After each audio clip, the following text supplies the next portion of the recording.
സങ്കേതവും നീ എന്നെ കോട്ടയും നീ എന്നെ പ്രാണനാഥൻ നീ എൻ ദൈവം നീ എന്റെ സങ്കേതവും നീ എന്റെ കോട്ടയും നീ എന്റെ പ്രാണനാഥൻ നീ എൻ ദൈവം ആരാധിക്കും ഞാൻ പൂർണ്ണഹൃദയമോടെ നിൻമുഖം ജീവകാലമെല്ലാം ജീവിച്ചിടും ഞാൻ എൻ സർവ്വവുമായി അടിയേനിതാ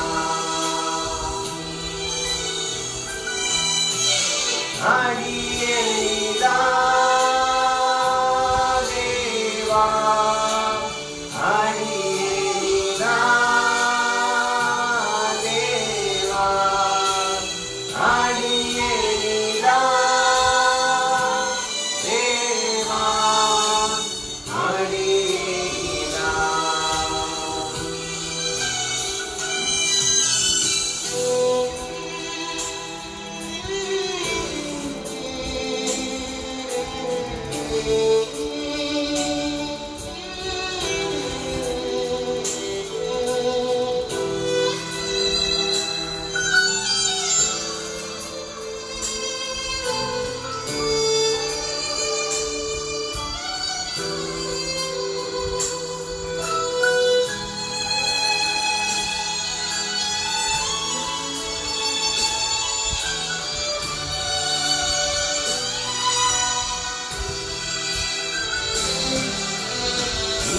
എന്റെ രക്ഷകനും നീ എന്റെ വൈദ്യനും നീ എന്റെ ആലംബവും നീ എൻ ദൈവം നീ എന്റെ രക്ഷകനും നീ എന്റെ വൈദ്യനും നീ എന്റെ ആലംബവും നീ എൻ ദൈവം ആരാധിക്കും ഞാൻ പൂർണ്ണഹൃദയമോടെ തേടും നിൻമുഖം ജീവകാലമെല്ലാം ജീവിച്ചിടും ഞാൻ എൻ സർവ്വവുമായി അടിയേനിതാ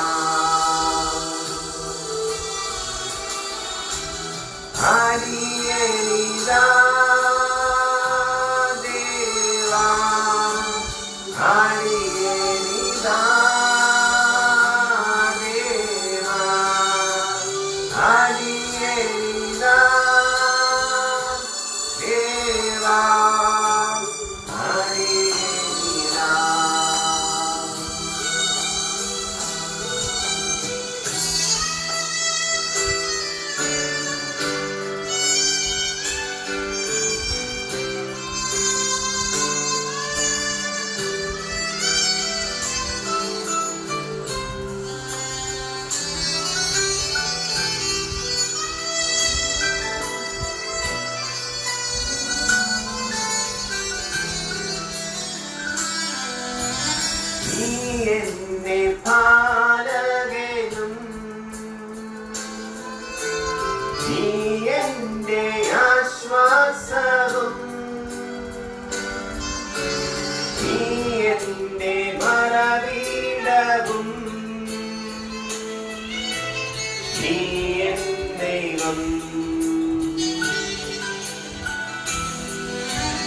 നീ എന്റെ പാലകനും നീ എന്റെ ആശ്വാസവും നീ എന്റെ മറവിടവും നീ എൻ ദൈവം ആരാധിക്കും ഞാൻ പൂർണ്ണഹൃദയമോടെ തേടും നിൻ മുഖം ജീവകാലമെല്ലാം ജീവിച്ചിടും ഞാൻ എൻ സർവ്വവുമായി ആണിയേനിതാ ആരാധിക്കും ഞാൻ പൂർണ്ണഹൃദയമോടെ തേടും നിൻ മുഖം ജീവകാലമെല്ലാം ജീവിച്ചിടും ഞാൻ എൻ സർവ്വവുമായി ആണിയേനിതാ ആണിയേനിതാ ദേവാ ആണിയേനിതാ ദേവാ ആണിയേനിതാ ദേവാ ആണിയേനിതാ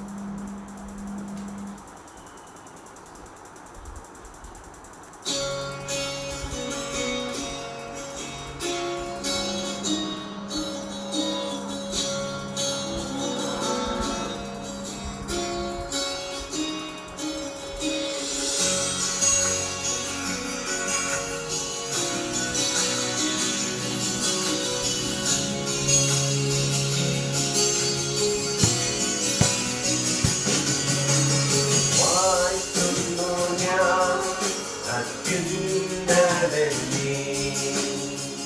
വാനവും ഭൂമിയും ചമച്ചവനെ വാഴ്ത്തുന്നു ഞാൻ അത്യുന്നതനെ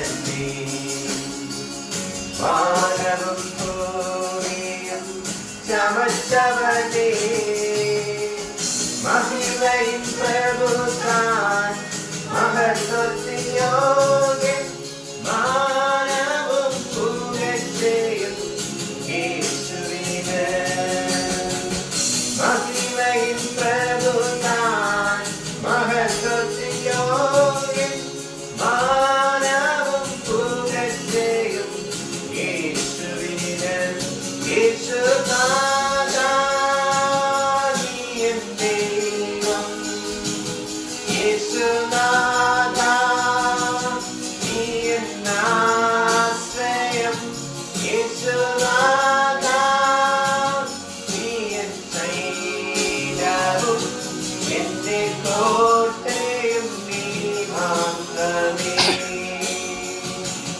യേശുനാഥാ നീ എൻ ദൈവം യേശുനാഥാ നീ എൻ ആശ്രയം യേശുനാഥാ നീ എൻ ശൈലവും എന്റെ കോട്ടയും നീ മാത്രമേ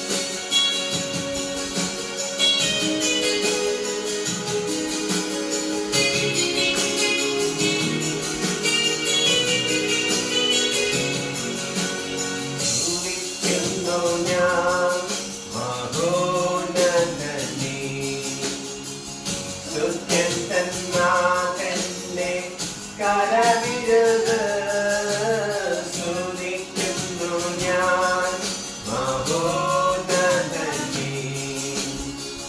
തുത്യൻ തന്നാഥന്റെ കരവിരുത് മഹിമയിൽ പ്രഭുതാൻ മഹത്വത്തിൻ യോഗ്യൻ മാനവും പുകഴ്ചയും യേശുവിന്. മഹിമയിൽ പ്രഭുതാൻ മഹത്വത്തിൻ യോഗ്യൻ മാനവും പുകഴ്ചയും യേശുവിന്. യേശുനാഥാ നീ എൻ ദൈവം. യേശുനാഥാ നീ എൻ ആശ്രയം. യേശുനാഥാ നീ എൻ ശൈലവും എന്റെ കോട്ടയും നീ മാത്രമേ. യേശുനാഥാ നീ എൻ ദൈവം. യേശുനാഥാ നീ എൻ ആശ്രയം. യേശുനാഥാ നീ എൻ ശൈലവും എന്റെ കോട്ടയും നീ മാത്രമേ.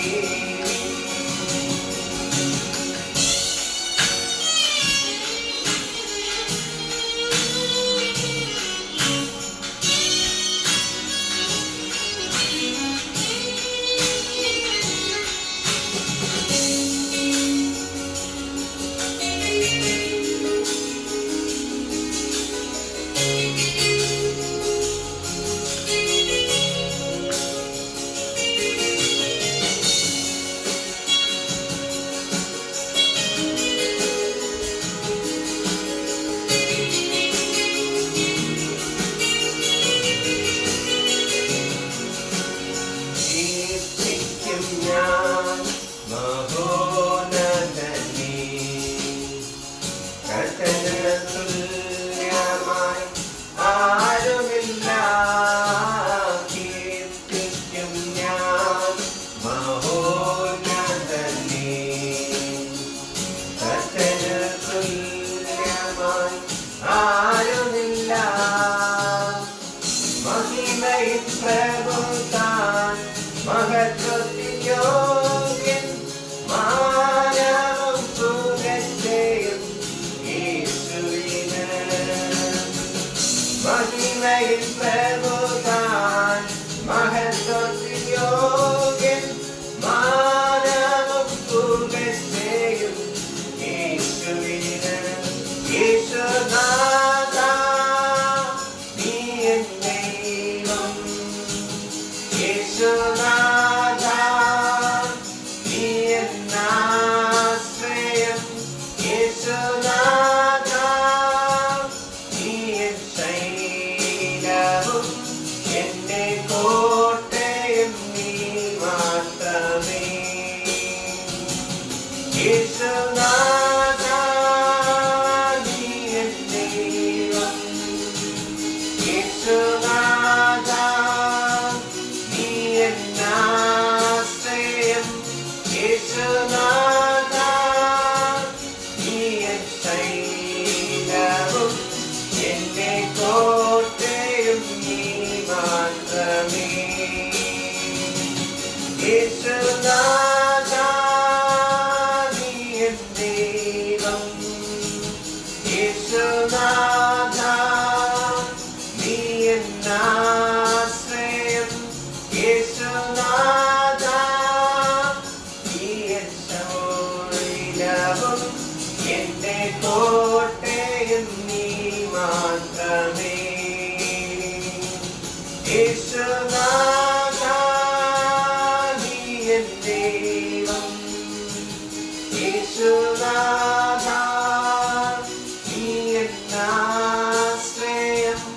യേശുനാഥാ നീ എൻ ശൈലവും എന്റെ കോട്ടയും നീ മാത്രമേ.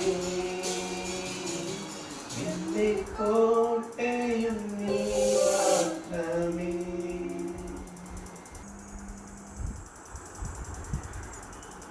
മാത്യു 6:6.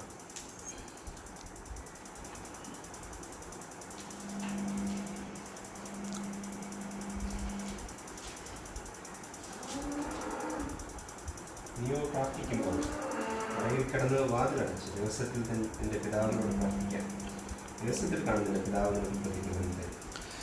നീയോ, ഇന്നത്തെ ദിവസം നിങ്ങളുടെ രണ്ടുപേരുടെ അടുത്തും പറയാണ്, നീയോ പ്രാർത്ഥിക്കുമ്പോൾ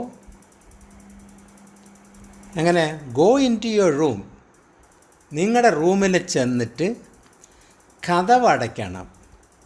and pray to your father, എന്നിട്ട് നിങ്ങളുടെ പിതാവിൻ്റെ അടുത്ത് പ്രാർത്ഥിക്കണം. ഹൂ ഈസ് അൺസീൻ, നിങ്ങൾക്ക് കാണാൻ പറ്റാത്ത വ്യക്തിയാണ്. ദെൻ യുവർ ഫാദർ ഹൂ സീസ്, ആ പിതാവ് നിങ്ങൾക്ക് കാണാൻ പറ്റുന്നില്ല, പക്ഷെ ആ പിതാവിന് നിങ്ങളെ കാണാം. What is done in secret, നിങ്ങൾ രഹസ്യത്തിൽ എന്തൊക്കെ ചെയ്യുന്നതോ കാണുന്ന വ്യക്തിയാണ്. വിൽ റിവാർഡ് യു, അതിന് പ്രതിഫലം തരുമെന്ന്. അപ്പോൾ ദൈവത്തിൻ്റെ ആത്മാവും ഇന്ന് വ്യക്തമായിട്ട് നിങ്ങളുടെ അടുത്ത് പറയുന്നത്, നിങ്ങൾ പ്രാർത്ഥിക്കുമ്പോൾ മുറി ചെന്നിട്ട് കതവടയ്ക്കണം. എന്ന് വെച്ചാൽ ലോക മനുഷ്യർ പോലും കാണരുത്. നിങ്ങൾ പ്രാർത്ഥിക്കേണ്ടത് പിതാവിൻ്റെ അടുത്താണ്, പക്ഷെ നിങ്ങൾക്ക് പിതാവിനെ കാണാനും പറ്റത്തില്ല. പക്ഷെ രഹസ്യത്തിലുള്ള പിതാവ് നിങ്ങളെ കാണുന്നുണ്ട്, നിങ്ങളുടെ രഹസ്യത്തിലുള്ള എല്ലാ കാര്യങ്ങളും കാണുന്നുണ്ട്. അപ്പോൾ രഹസ്യത്തിലാണ് നിങ്ങൾ പ്രാർത്ഥിക്കുന്നതെങ്കിൽ രഹസ്യത്തിൽ കാണുന്ന പിതാവ് അതിന് പ്രതിഫലം തരുമെന്നാണ്. എത്ര സിമ്പിളായിട്ടത് പറയുന്നത്. അപ്പം നമ്മൾ അങ്ങനെയാണോ ചെയ്യുന്നത്? അപ്പോൾ but when you pray, go in to your room, close the door and pray to your father who is unseen, കാണാൻ പറ്റാത്ത വ്യക്തിയാണ്. പിതാവായ ദൈവത്തിന് നമുക്ക് കാണാൻ പറ്റുന്നില്ല. അപ്പോൾ ഇവിടെ ഫാദറിനെ പറയുന്നുള്ളൂ, ദൈവം പറയുന്നില്ല. പക്ഷെ നമ്മൾ പിതാവിൻ്റെ അടുത്ത് പ്രാർത്ഥിക്കാൻ പറയുമ്പോൾ നമ്മൾ അറിഞ്ഞിരിക്കണം ആ പിതാവ് എത്രമാത്രം വലിപ്പമുള്ള വ്യക്തിയാണ്. മനസ്സുകൊണ്ടും സ്നേഹം കൊണ്ടും എല്ലാം കൊണ്ടും എത്ര വലിപ്പം. ഇത് മനസ്സിലാക്കി തീരുമ്പോൾ നമുക്ക് ഉള്ളിലൊരു ഭയം വരും. അയ്യോ, നമുക്കതിനുള്ള യോഗ്യത ഉണ്ടോ? നമുക്കങ്ങനെ പോയിരുന്ന് പ്രാർത്ഥിക്കാൻ പറ്റുമോ? ഈ കർത്താവിൻ്റെ അടുത്ത് നമുക്ക് വിളിച്ച് പറയാൻ പറ്റുമോ? നമ്മൾ സാധാരണ രാഷ്ട്രീയക്കാരുടെ ഇടയിൽ തന്നെ ഒരു പ്രസിഡൻറ്റോ അല്ലെങ്കിൽ ഒരു സെക്രട്ടറിയോ അല്ലെങ്കിൽ ഒരു മുഖ്യമന്ത്രിയുടെ അടുത്ത് ഒരു വിഷയമുണ്ട്, നമുക്ക് ഒരു കാര്യം ചെയ്യാം. ഇവിടെ രാഷ്ട്രീയക്കാരൊന്നും ഒരു ഇതില്ല, നമുക്ക് മുഖ്യമന്ത്രി ചെന്ന് കാണാം. പക്ഷെ ഉള്ളിൻ്റെ അകത്ത് ഒരു കിടുക്കം, അയാളൊരു മനുഷ്യനാണ്. അവിടെ പോയി അവിടെ അവർ തടയുമോ, അവിടെ കയറി ചെന്ന് സംസാരിക്കാൻ പറ്റുമോ എന്നൊക്കെ നമ്മൾ ചിന്തിക്കുന്ന ആ ഒരു ഭയം ഉള്ളിൽ കയറി വരുന്നത്. അതിനേക്കാളും എത്രയോ ഭയം നിങ്ങൾക്കുണ്ടാവണം പിതാവായ ദൈവത്തിനടുത്ത് പ്രാർത്ഥിക്കാൻ ചെല്ലുമ്പോൾ. കാണാതെ ഇരുന്നിട്ട് അത്രയും ഭയം വരുമ്പോൾ കണ്ടാലുള്ള അവസ്ഥയൊന്ന് ആലോചിച്ച് നോക്കിയേ. പക്ഷെ അതിന് വചനം വായിച്ച് വരുമ്പോൾ സ്നേഹമുള്ള പിതാവ് അത്രേ, കാരണം അത് നിറയെ സ്നേഹമാണ്. ചിന്തിക്കുന്നതും പ്രവർത്തിക്കുന്നതും എല്ലാം സ്നേഹമാണ്. അപ്പോൾ നമ്മൾ ഭയപ്പെടണോ? അപ്പോൾ ഭയപ്പെടാതെ തന്നെ പിതാവായ ദൈവത്തിൻ്റെ അടുത്ത് പോയി രഹസ്യത്തിൽ നീ പോയി വാതിലടച്ച് ഇരിക്കുമ്പോൾ തന്നെ, മുട്ടുകുത്തി ഇരിക്കുമ്പോൾ തന്നെ ഞാൻ അറിയുന്നു. അപ്പോൾ ഇത്രയും ക്ലിയറായിട്ട് പറയുമ്പോൾ നമ്മൾ മനസ്സിലാക്കുന്നില്ല. പിതാവിൻ്റെ അടുത്ത് പ്രാർത്ഥിക്കാൻ ചെല്ലുമ്പോൾ ആ പിതാവ് ആരാണെന്ന് അറിയുന്നില്ല. ആ പിതാവിൻ്റെ കഴിവും കാര്യങ്ങളൊന്നും അറിയുന്നില്ല. ഒറ്റ വാക്കിൽ ഭൂമി ഉണ്ടാവട്ടെ എന്ന് പറഞ്ഞ് ഭൂമി ഉണ്ടായി, കടലും കരയും ഉണ്ടാവട്ടെ എന്ന് പറഞ്ഞ് കടലും കരയും ഉണ്ടായി, ജീവജാലങ്ങൾ ഉണ്ടാവട്ടെ എന്ന് പറഞ്ഞ് ജീവജാലങ്ങൾ. ഒറ്റ വാക്കുകളാണിത്. 7 ദിവസം കൊണ്ട് ഇതെല്ലാം 6 ദിവസം കൊണ്ട് ഇതെല്ലാം നടത്തി. എന്നിട്ട് 7ാമത്തെ ദിവസം ഫ്രീ ആയി. ശ്രീധരൻ പാലം 8 മാസം കൊണ്ട് ചെയ്യാമെന്ന് പറഞ്ഞിട്ട് 5 മാസം കൊണ്ട് ചെയ്തപ്പോൾ തന്നെ എല്ലാവർക്കും അതെന്തോ ഒരു പ്രത്യേകത കണക്കുന്നത്, ആരെല്ലാം സമ്മതിച്ചിരിക്കണം. അപ്പം ലോക മനുഷ്യനായ ആ വ്യക്തിക്ക് അത് പറ്റുമെന്ന് പറഞ്ഞാൽ അത് ലോക മനുഷ്യൻ ആ വ്യക്തിക്ക് പറ്റും, എല്ലാവർക്കും പറ്റും. മറ്റേത് കറപ്റ്റഡ് ആയതുകൊണ്ടാണ് ഈ 8 മാസം 9 മാസം എന്ന് പറഞ്ഞിട്ട് തുക അതനുസരിച്ച് കൊടുത്തിട്ട് വെട്ടിപ്പും തട്ടിപ്പും നടത്തുന്നത്. അപ്പം 5 മാസം കൊണ്ട് പോസിബിളാണ്, അതൊരു വലിയ ആനക്കാര്യമല്ല. പക്ഷെ ആ വ്യക്തിക്ക് ഭൂമിയിലുള്ള ജീവജാലങ്ങൾ സൃഷ്ടിക്കാൻ പറ്റുമോ? കടലും കരയും ഉണ്ടാക്കാൻ പറ്റുമോ? അപ്പോൾ എത്രമാത്രം വ്യത്യാസമുണ്ട് അവിടെ. ആ ദൈവത്തിൻ്റെ അടുത്താണ് നമ്മൾ പോയി ഇരുന്ന് രഹസ്യത്തിൽ പ്രാർത്ഥിക്കാൻ പോണത്. അപ്പം നമ്മുടെ വിഷയമൊന്നും ആരുടെടുത്തും പറയണ്ട. നമ്മൾ കഥ അടയ്ക്കാനും പറയുന്നു. കഥ അടച്ച് രഹസ്യത്തിലുണ്ട് നിൻ്റെ പിതാവിൻ്റെ അടുത്ത് പറയേണ്ട കാര്യങ്ങളാണ് പറയേണ്ടത്. അപ്പോൾ ആ വ്യത്യാസം ഒന്ന് മനസ്സിലാക്കണം. അപ്പോൾ അവിടെ ലോക മനുഷ്യനാണ്, പക്ഷെ ഇവിടെ ദൈവത്തിൻ്റെ പ്രവൃത്തികളാണ്. അത് പോട്ട്, അത് നമ്മൾ ജനിച്ചപ്പോൾ ഇതൊക്കെ ഉണ്ട് എന്നാണ്. പക്ഷെ ദൈവം ദൂതന്മാർ മുഖേന എന്തെല്ലാം കാര്യങ്ങൾ നമ്മുടെ അടുത്ത് പറഞ്ഞിട്ട് അതെല്ലാം എത്ര ചിട്ടയായിട്ട് നമ്മുടെ ജീവിതത്തിൽ നടന്നു. നമ്മുടെ കൂടെയുള്ള കൂട്ടുവിശ്വാസികളൊക്കെ പ്രവചനം കാര്യങ്ങളെല്ലാം കേൾക്കുന്നുണ്ട്. പക്ഷെ അവർക്ക് നടന്നതായിട്ടൊന്നും അവരതൊന്നും പറയുന്നില്ല. കാരണം അവർക്കതൊന്നും ഒരു ഇമ്പോർട്ടൻ്റ് അല്ല, അങ്ങനെ നടന്നിട്ടുമില്ല. കാരണം ആഗ്രഹത്തിലല്ല നിന്നത്. നമ്മുടെ അടുത്ത് പറഞ്ഞ ദൂതുകളെല്ലാം നമ്മുടെ ആഗ്രഹത്തോട് ഇരുന്നത് കൊണ്ട് അതെല്ലാം നടന്നു. അപ്പോൾ അപ്പോൾ എത്രമാത്രം ദൈവം സ്നേഹമുള്ളതാണ് പ്രവാചകന്മാരെ നമ്മുടെ അടുക്കൽ വിട്ടിട്ട് നമ്മുടെ അടുത്ത് സംസാരിക്കുന്നത്. കാരണം ദൈവം നമ്മുടെ അടുത്തല്ല സംസാരിക്കുന്നത്, ദൈവം പ്രവാചകന്മാരെ വിട്ട് അവരെ കൊണ്ടാണ് സംസാരിപ്പിക്കുന്നത്. ദൈവം നമ്മുടെ അടുത്ത് സംസാരിക്കും എങ്ങനെ? ആത്മാവായിട്ടേ സംസാരിക്കുള്ളൂ. ആത്മാവ് ജഡത്തിൻ്റെ അടുത്തല്ല സംസാരിക്കുന്നത്. അപ്പോൾ ആത്മാവിൻ്റെ അടുത്ത് സംസാരിക്കണമെങ്കിൽ ആ കേൾക്കേണ്ട വ്യക്തിക്ക് ആത്മാവ് ഉണ്ടാവണം. ഏതാത്മാവ്? കർത്താവ് പറഞ്ഞ് അനേക വാസസ്ഥലമുണ്ട്, അവിടെ ഭണ്ഡാരം നിറയെ ഇതുണ്ട്, നിങ്ങൾ എത്ര ചോദിച്ചാലും ഞാൻ തരും എന്ന് പറയുന്ന ആ പരിശുദ്ധാത്മാവ്. ആ ആത്മാവ് ഉണ്ടെങ്കിൽ പിതാവായ ദൈവം നമ്മുടെ അടുത്ത് സംസാരിക്കാൻ നമുക്ക് കേട്ടോണ്ടിരിക്കാം. അതാണ് പറയുന്നത്. ആ ആത്മാവിനെ പ്രാപിച്ച് തീരുമ്പോൾ നിങ്ങളെ തെറ്റിൽ കൊണ്ടുപോകത്തില്ല, അത് നിങ്ങളുടെ അടുത്ത് മന്ത്രിച്ചു കൊണ്ടേയിരിക്കും. നീ പോണ റൂട്ട് ശരി, നീ പോണ റൂട്ട് തെറ്റ്, നീ സംസാരിക്കുന്നത് തെറ്റ്, നീ സംസാരിക്കുന്നത് ശരി, ഇതെല്ലാം സംസാരിക്കുന്നത് നമുക്ക് കേൾക്കാം. അവിടെ പ്രവാചകൻ അപ്പം അവിടെ നിന്ന് സംസാരിക്കത്തില്ല. അപ്പോൾ പിതാവായ ദൈവം നമ്മുടെ അടുത്ത് നേരിട്ട് സംസാരിക്കണമെങ്കിൽ പിതാവായ ദൈവം സ്പിരിറ്റിലാണ്, ആത്മാവിലാണ് ആണ് പിതാവായ ദൈവം, പുത്രനായ ദൈവം, പരിശുദ്ധാത്മാവായ ദൈവം. അപ്പോൾ ആ സ്പിരിറ്റിലുള്ള ആത്മാവും ദൈവവും പുത്രനും നമ്മുടെ അടുത്ത് സംസാരിക്കണമെങ്കിൽ നമുക്ക് ആത്മാവ് ഉണ്ടാവണം. ഇതിനാണ് എങ്ങനെ വന്നാലും എവിടെ നിന്ന് വന്ന് സംസാരിച്ച് വന്നാലും കറക്കി അടിച്ച് വരുമ്പോൾ ഈ ആത്മാവിൻ്റെ കാര്യം നമ്മുടെ അടുത്ത് വരും. നമ്മുടെ അടുത്ത് മാത്രം ഈ ആത്മാവിൻ്റെ കാര്യം ഇവരോട് പറഞ്ഞുകൊണ്ടിരിക്കുന്നത് എന്തെല്ലാം രീതിയിൽ കർത്താവ് അത് വെളിപ്പെടുത്തിക്കൊണ്ടിരിക്കുന്നു. നമ്മൾ പ്രാപിക്കാൻ ഇരുന്ന് കൊടുക്കുന്നില്ല. നിങ്ങൾ പ്രാർത്ഥിക്കുമ്പോൾ മറ്റ് ലോക വിഷയങ്ങളും കാര്യങ്ങളും കൊണ്ട് വരുന്നതിന് പകരം പിതാവിൻ്റെ അടുത്ത് എന്തുകൊണ്ട് ആത്മാവിൻ്റെ വിഷയം കൊണ്ട് വരുന്നില്ല? നിങ്ങൾ ഇരിക്കുമ്പോൾ മുട്ടുകുത്തുമ്പേ ഞാൻ അറിയുന്നു എന്ന് പറഞ്ഞാൽ നിങ്ങൾ ആത്മാവിൻ്റെ വിഷയമായിട്ടല്ല പോണത്, നിങ്ങൾ ലോക കാര്യങ്ങളായിട്ടാണ് പോണത്.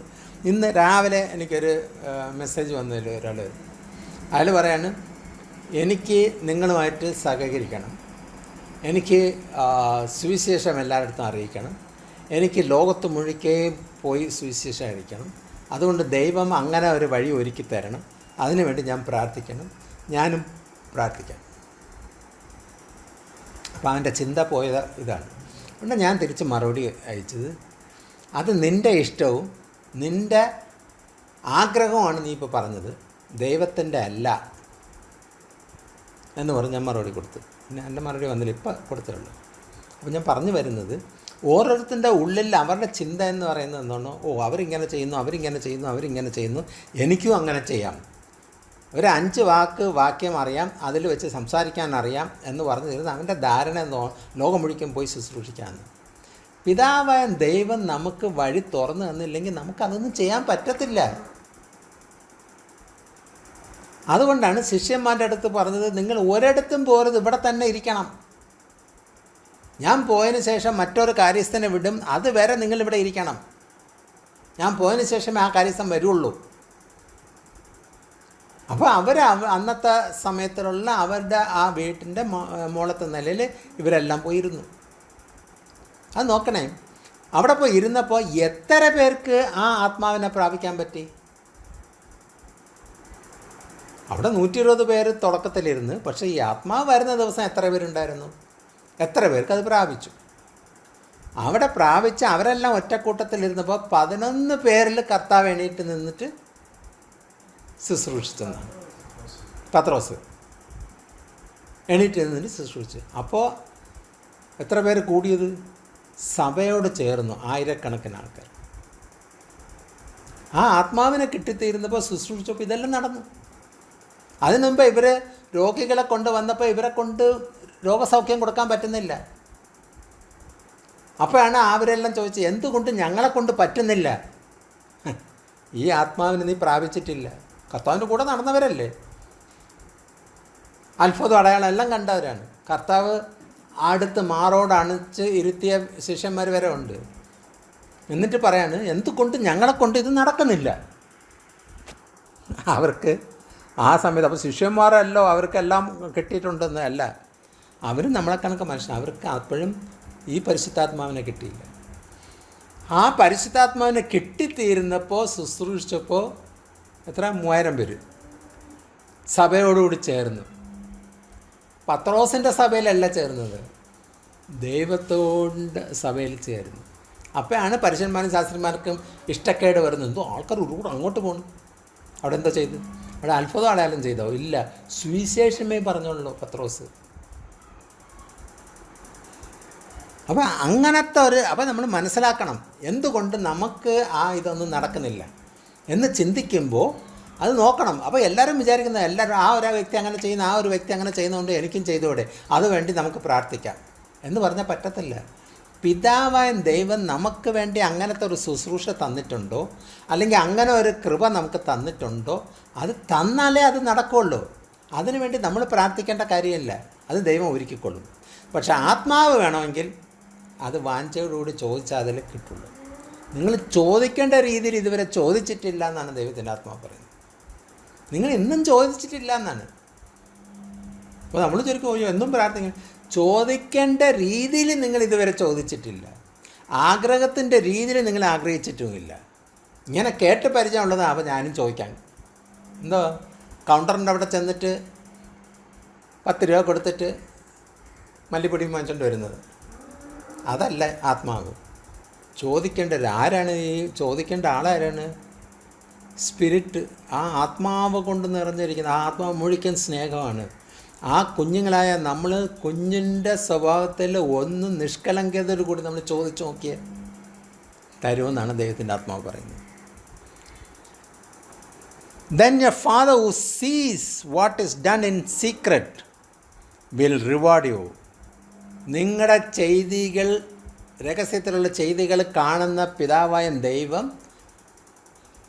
അത് വിൽ റിവാർഡ് യു, അതിന് റിവാർഡ് തരുമെന്നാണ്. അപ്പോൾ നിങ്ങളുടെ രഹസ്യത്തിലുള്ള ചെയ്തികളെന്ന് പറഞ്ഞാൽ നല്ല ചെയ്തികളുടെ കാര്യമാണ്. അല്ല തിന്മകൾ ചെയ്തു വെച്ചുകൊണ്ടിരിക്കുന്നിടത്ത് രഹസ്യത്തിലുള്ള പിതാവ് തിന്മകൾ കാണുമ്പോൾ തരുമോ? പിതാവിൻ്റെ മക്കളെല്ലാം നന്മകളുള്ളവരായിരിക്കണം. അതേ പിതാവിൻ്റെ മക്കളെന്ന് പറയാൻ പറ്റുള്ളൂ. അതെൻ്റെ മകനാണ്, ഇതെൻ്റെ മകളാണ് എന്ന് പറയാൻ നേരത്ത് അത് നമ്മുടെ ഒരു ബാക്ക്ഗ്രൗണ്ടാണ് കിട്ടുന്നത്.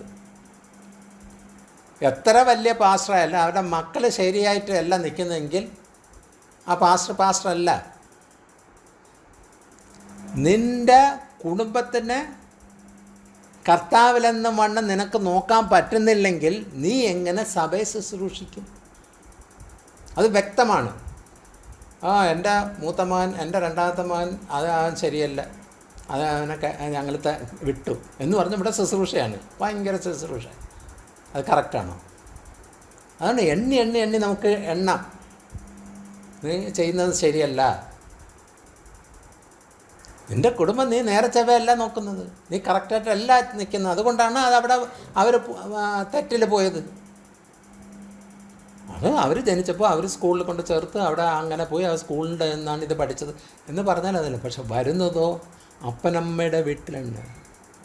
നമ്മൾ ഈ ഭൂമിയിൽ വന്ന് തീർന്നിട്ട് ഈ ഭൂമിയിലിരുന്ന് നമ്മൾ ജീവിക്കുന്നെങ്കിലും നമ്മുടെ അപ്പനുണ്ട്. അപ്പൻ്റെ കീഴിൽ ചൊൽപ്പടിയിലാണ് നമ്മൾ നിൽക്കുന്നത്. ആ വചനങ്ങൾ പഠിച്ചിട്ടാണ് നമ്മൾ നേർവഴി പോണത്. ആ ലോകത്തുള്ള അപ്പനമ്മയും അത് പഠിച്ചത് കൊണ്ടാണ് മക്കൾക്കും അത് പഠിപ്പിച്ചു കൊടുക്കുന്നത്.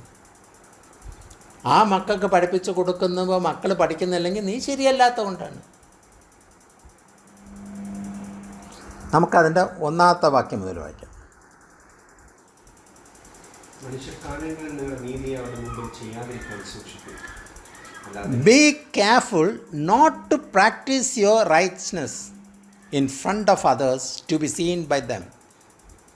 Be careful. പ്രത്യേകം ശ്രദ്ധിക്കുക, സൂക്ഷിക്കുക. മറ്റുള്ള ജനത്തിന് കാണത്തക്ക വിധത്തിൽ നിൻ്റെ നല്ല പ്രവൃത്തികൾ ചെയ്യരുത്.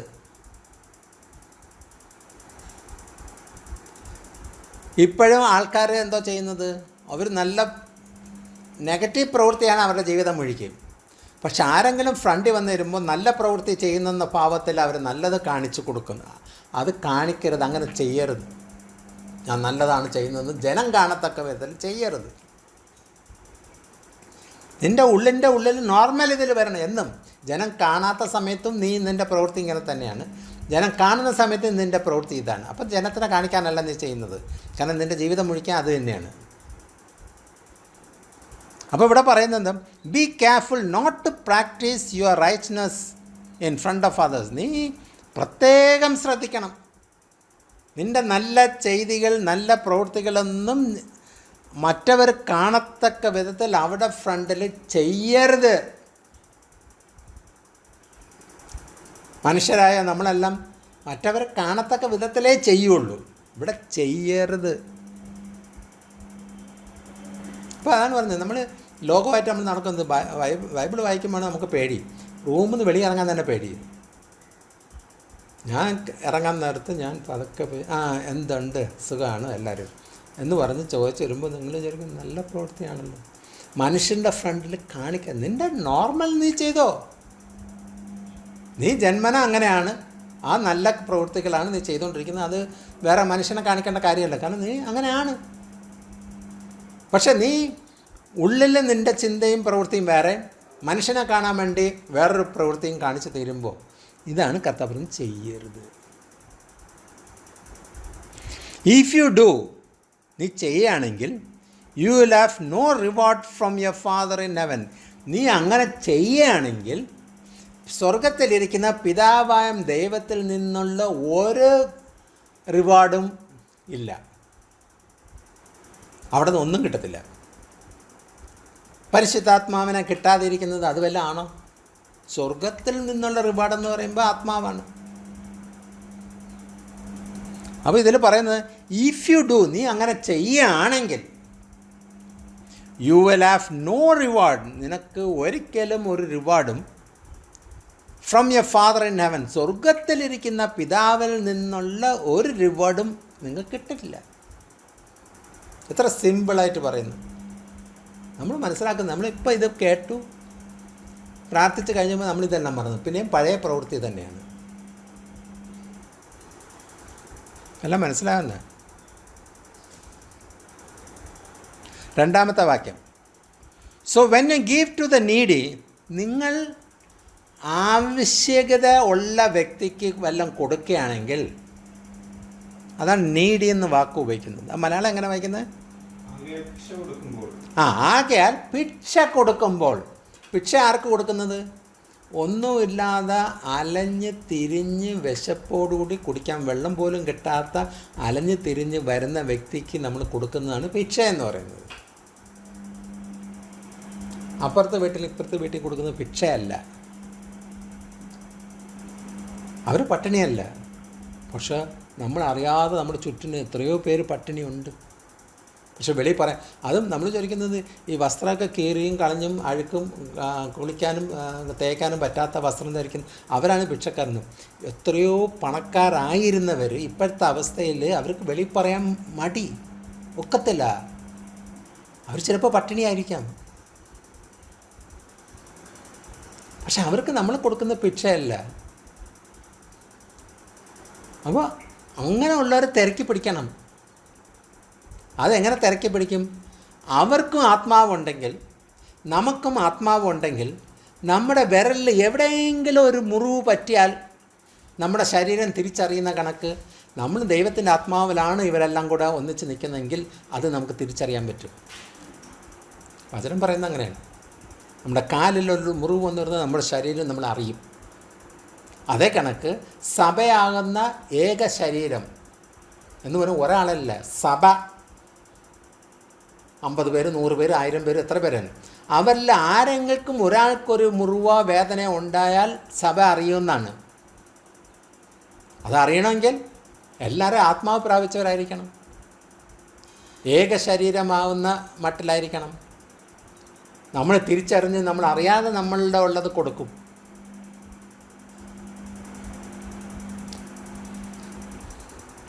So when you give to the needy, അങ്ങനെ ആവശ്യക്കാർക്ക്, അതിൽ മലയാളം ഭിക്ഷക്കാരെന്ന് പറഞ്ഞാലും ഇവിടെ ആവശ്യക്കാരൻ, അതിനാണ് ഞാൻ അങ്ങനെ വന്നത്.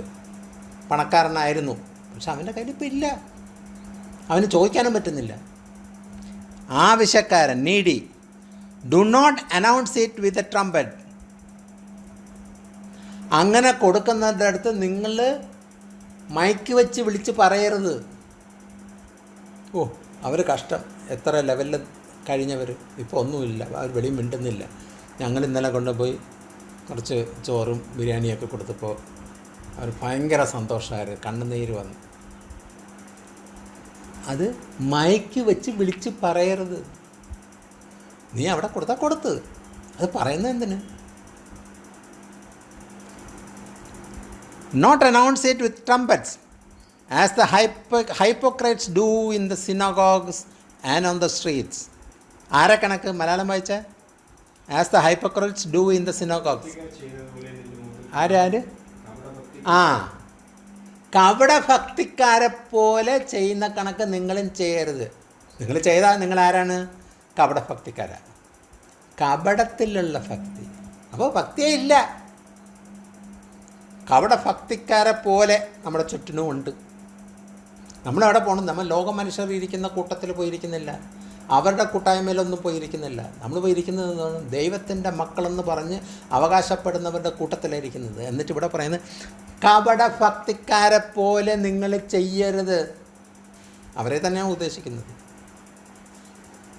നമ്മൾ വേറെ പോണില്ലല്ലോ, നമ്മൾ പോണ അവിടെയാണ് പറയുന്നത് കപടഭക്തിക്കാരെ പോലെ നിങ്ങളും ചെയ്യരുത്. As the hypocrites do in the അവരെ തന്നെ കൃത്യമായിട്ട് as the hypocrites do in the synagogue എന്ന് വെച്ചാൽ ദേവാലയത്തിലുള്ളവർ കണക്ക്, കപടഭക്തിക്കാരെ കണക്ക് നമ്മളും ചെയ്യരുത്. നമ്മളും ദേവാലയത്തിൻ്റെ അംഗങ്ങളാണ്. അപ്പോൾ ചെയ്യരുതെന്ന് പറയുന്നത് കപടഭക്തിക്കാരെ പോലെ എന്ന് പറഞ്ഞ് ലോകത്തിലുള്ളവരുടെ കാര്യമല്ല പറഞ്ഞത്, സിനഗോഗിലുള്ള. അപ്പോൾ അവിടെയാണ് ഈ കപടഭക്തികളൊക്കെ നടക്കുന്നത്. ലോകക്കാർ അവർ കപടമാണോ നേരാണെന്ന് അവർക്കറിയില്ല, അവരങ്ങനെ തന്നെയാണ് പ്രവർത്തിക്കുന്നത്. പക്ഷെ ദൈവമക്കളോ, അവർ കൂടി വരുന്ന സ്ഥലത്ത് കളകളും ഉണ്ടെന്ന് പറയുമ്പോൾ ആ കൂടി വരുന്ന സ്ഥലത്തിൻ്റെ കാര്യമാണ് പറയുന്നത്. അവരെ പോലെ കപടഭക്തിക്കാരെ പോലെ നമ്മളും ആകരുത്. എന്നിട്ട് ഓൺ സ്ട്രീറ്റ്സ്, അവർ തെരുവുകളിലും ഇത് കാണിക്കും. കപടഭക്തി കണക്ക് ഭയങ്കര സ്നേഹം ഇതൊക്കെ കാണിക്കും. അവർ ദേവാലയത്തിലും കാണിക്കും, തെരുവുകളും കാണിക്കും. എന്തിന്? To be honoured by others, മറ്റുള്ളവരുടെ അടുത്ത് നിന്ന് പ്രീതി സമ്പാദിക്കാൻ വേണ്ടി, മറ്റുള്ളവർ നമ്മളെ പുകഴ്ചയ്ക്കാൻ വേണ്ടി. അതിനു വേണ്ടിയാണ് കപടഭക്തികൾ കാണിക്കുന്നത്. അപ്പോൾ അതേപോലെ ആകരുത്. എന്നിട്ട് പിന്നെ പറയുന്നത് ട്രൂലി ആയിട്ട്, ഞാൻ സത്യമായിട്ട് നിങ്ങളുടെ അടുത്ത് പറയാണ്. ഇവിടെ ഈ പറഞ്ഞ വാക്യങ്ങളെല്ലാം യേശു സംസാരിച്ച കാര്യങ്ങളാണ്. ആ യേശു പറയാണ്, truly I tell you they have received their rewards in full. ഞാൻ സത്യമായിട്ട് പറയാണ്, അങ്ങനെ ഉള്ളവർ അവരുടെ റിവാർഡ് അവർ പൂർണ്ണമായിട്ട് കിട്ടിക്കഴിഞ്ഞു. എന്ത് കിട്ടി അവർക്ക്? അഹങ്കാരം, എന്നെ അനുഗ്രഹിക്കണം, എന്നെ പുകഴ്ചയായിട്ട് ബഹുമാനിക്കണം എന്നെല്ലാം പറഞ്ഞ് ആ ഗിഫ്റ്റ് നിനക്ക് കിട്ടിക്കഴിഞ്ഞു. പിന്നെ ദൈവത്താൽ തരേണ്ട ഗിഫ്റ്റ് എവിടെ കൊടുക്കാൻ പറ്റും? കാരണം നീ ആഗ്രഹിച്ച ഗിഫ്റ്റ് കിട്ടിക്കഴിഞ്ഞു. അപ്പോൾ ദൈവത്തിൽ നിന്നും കിട്ടേണ്ട ഗിഫ്റ്റ് എവിടെ കിട്ടുന്നു? നിൻ്റെ ആഗ്രഹം നീ നടത്തി കഴിഞ്ഞു. Honored by others. Truly I tell you, they have received their reward in full. മൂന്നാമത്തെ വാക്യം, but when you give it to the need, പക്ഷേ നീ ആവശ്യക്കാരന് കൊടുക്കുമ്പോൾ, but when you give it to the needy, do not let your left hand know what your right hand is doing. വലത് കൈ പ്രവർത്തിക്കുന്നത് ഇന്നതെന്ന് ഇടത് കൈ പോലും അറിയരുത്. അപ്പോൾ നമ്മൾ ഈ കൈ വെച്ച് പ്രവർത്തിക്കുന്നു, അല്ലെങ്കിൽ ഈ കൈ വെച്ച് പ്രവർത്തിക്കുന്നു, നല്ല കാര്യം ചെയ്യുന്നത് ഈ കൈ അറിയരുത്. അപ്പം അത്രമാത്രം കർത്താവ് എക്സാമ്പിൾ പറഞ്ഞു തന്നതാണ്. ഏക ശരീരമാവുന്നതിൽ രണ്ട് കൈ ഉള്ളതിൽ ഒരു കൈ ചെയ്യുന്ന നല്ല പ്രവൃത്തി രണ്ടാമത്തെ കൈയും അറിയരുതെന്ന്. നമ്മൾ നല്ല പ്രവൃത്തിയല്ല ചെയ്യുന്നത്, അപ്പോൾ ഈ കൈ അറിഞ്ഞോട്ടെ. കർത്താവ് വ്യക്തമായിട്ട് അത് അറിയരുത്. അപ്പോൾ എത്ര കൃത്യമായിട്ട് എക്സാമ്പിളായിട്ട് പറയുന്നു. വലത് കൈ ചെയ്യുന്നത് ഇടത് കൈ അറിയരുത്, നീ ആവശ്യക്കാരന് വല്ലതും പ്രവർത്തിക്കുകയാണെങ്കിൽ. So that you are giving may be in secret. നീ അപ്പോൾ കൊടുക്കുന്നത് രഹസ്യത്തിലാണ്. അപ്പം അതിൻ്റെ അർത്ഥം അങ്ങനെ ചെയ്യുമ്പോഴാണ് നിൻ്റെ പ്രവൃത്തിയും കാര്യങ്ങളൊക്കെ രഹസ്യത്തിലാവുന്നത്. ദെൻ യുവർ ഫാദർ, അപ്പോഴും പിതാവ്, നിൻ്റെ പിതാവായ ദൈവം, who sees what is done in secret, രഹസ്യത്തിലുള്ള നിങ്ങളുടെ പ്രവൃത്തികൾ കാണുന്ന ആ പിതാവായ ദൈവം വിൽ റിവാർഡ് യു. അപ്പോഴാണ് ആ റിവാർഡ് നമുക്ക്. അപ്പോൾ റിവാർഡ് എന്നുള്ള അർത്ഥം ഗിഫ്റ്റ് എന്ന് പറഞ്ഞാൽ ഒരു ചെറിയ പൊതിയ എടുത്ത് കൊടുക്കുന്ന ഗിഫ്റ്റ്. റിവാർഡ് എന്ന് പറഞ്ഞാൽ ഒരു വലുതാണ്. അത് നമ്മുടെ ചിന്താമണ്ഡലത്തിൽ കൊള്ളുന്നതിനേക്കാളും അധികമായിരിക്കും. നമ്മൾ ഒട്ടും പ്രതീക്ഷിക്കാത്ത ഒരു കാര്യമാണ്. നമ്മൾ രഹസ്യത്തിൽ ചെയ്യുന്ന ആ നന്മകൾ രഹസ്യത്തിൽ കാണുന്ന പിതാവായ ദൈവം നമുക്ക് അത്രയും വലിയ റിവാർഡ് നമുക്ക് തരുമെന്നാണ്. അപ്പോൾ സിമ്പിൾ കാര്യമാണ്. നമ്മൾ ചെയ്യുന്ന നല്ല പ്രവൃത്തികൾ മറ്റവർ കാണണ്ട, അത് മൈക്ക് വെച്ച് വിളിച്ച് പറയുകയും വേണ്ട, ഒന്നും വേണ്ട, രഹസ്യത്തിൽ ചെയ്താണ്. രഹസ്യത്തിൽ കാണുന്ന പിതാവ് അത് കണ്ടിട്ട് നമുക്ക് റിവാർഡ് തരുമെന്നാണ്. അപ്പോൾ നമുക്ക് റിവാർഡൊന്നും കിട്ടിയില്ലല്ലോ, അപ്പം നീ ചെയ്തിട്ടില്ല. അപ്പോൾ കർത്താവ് അത് തന്നെ പറഞ്ഞു, നീ പ്രാർത്ഥിക്കേണ്ട രീതിയിൽ നീ പ്രാർത്ഥിച്ചിട്ടില്ല, ചോദിക്കേണ്ട രീതിയിൽ നീ ചോദിച്ചിട്ടില്ല, ചെയ്യേണ്ട രീതിയിൽ നീ ചെയ്തിട്ടുമില്ല, പിന്നെ എങ്ങനെ റിവാർഡ് കിട്ടുന്നത്? അപ്പോൾ ഇപ്പോൾ നമുക്കെല്ലാം കിട്ടുന്ന പറഞ്ഞാൽ അത് ആരുടെ ഒരു വ്യക്തിയുടെ നന്മ കൊണ്ട് നമുക്കിതെല്ലാം നടന്നുകൊണ്ടിരിക്കുന്നത്. ലോക മനുഷ്യൻ്റെ ഫ്രണ്ടിൽ ദൈവത്തിൻ്റെ മക്കൾ കൊച്ചാവാനോ അല്ലെങ്കിൽ തള്ളിപ്പറയാനോ ദൈവത്തിന് ആഗ്രഹമില്ലാത്ത കൊണ്ട് നമ്മളിതൊക്കെ നടക്കുന്നു.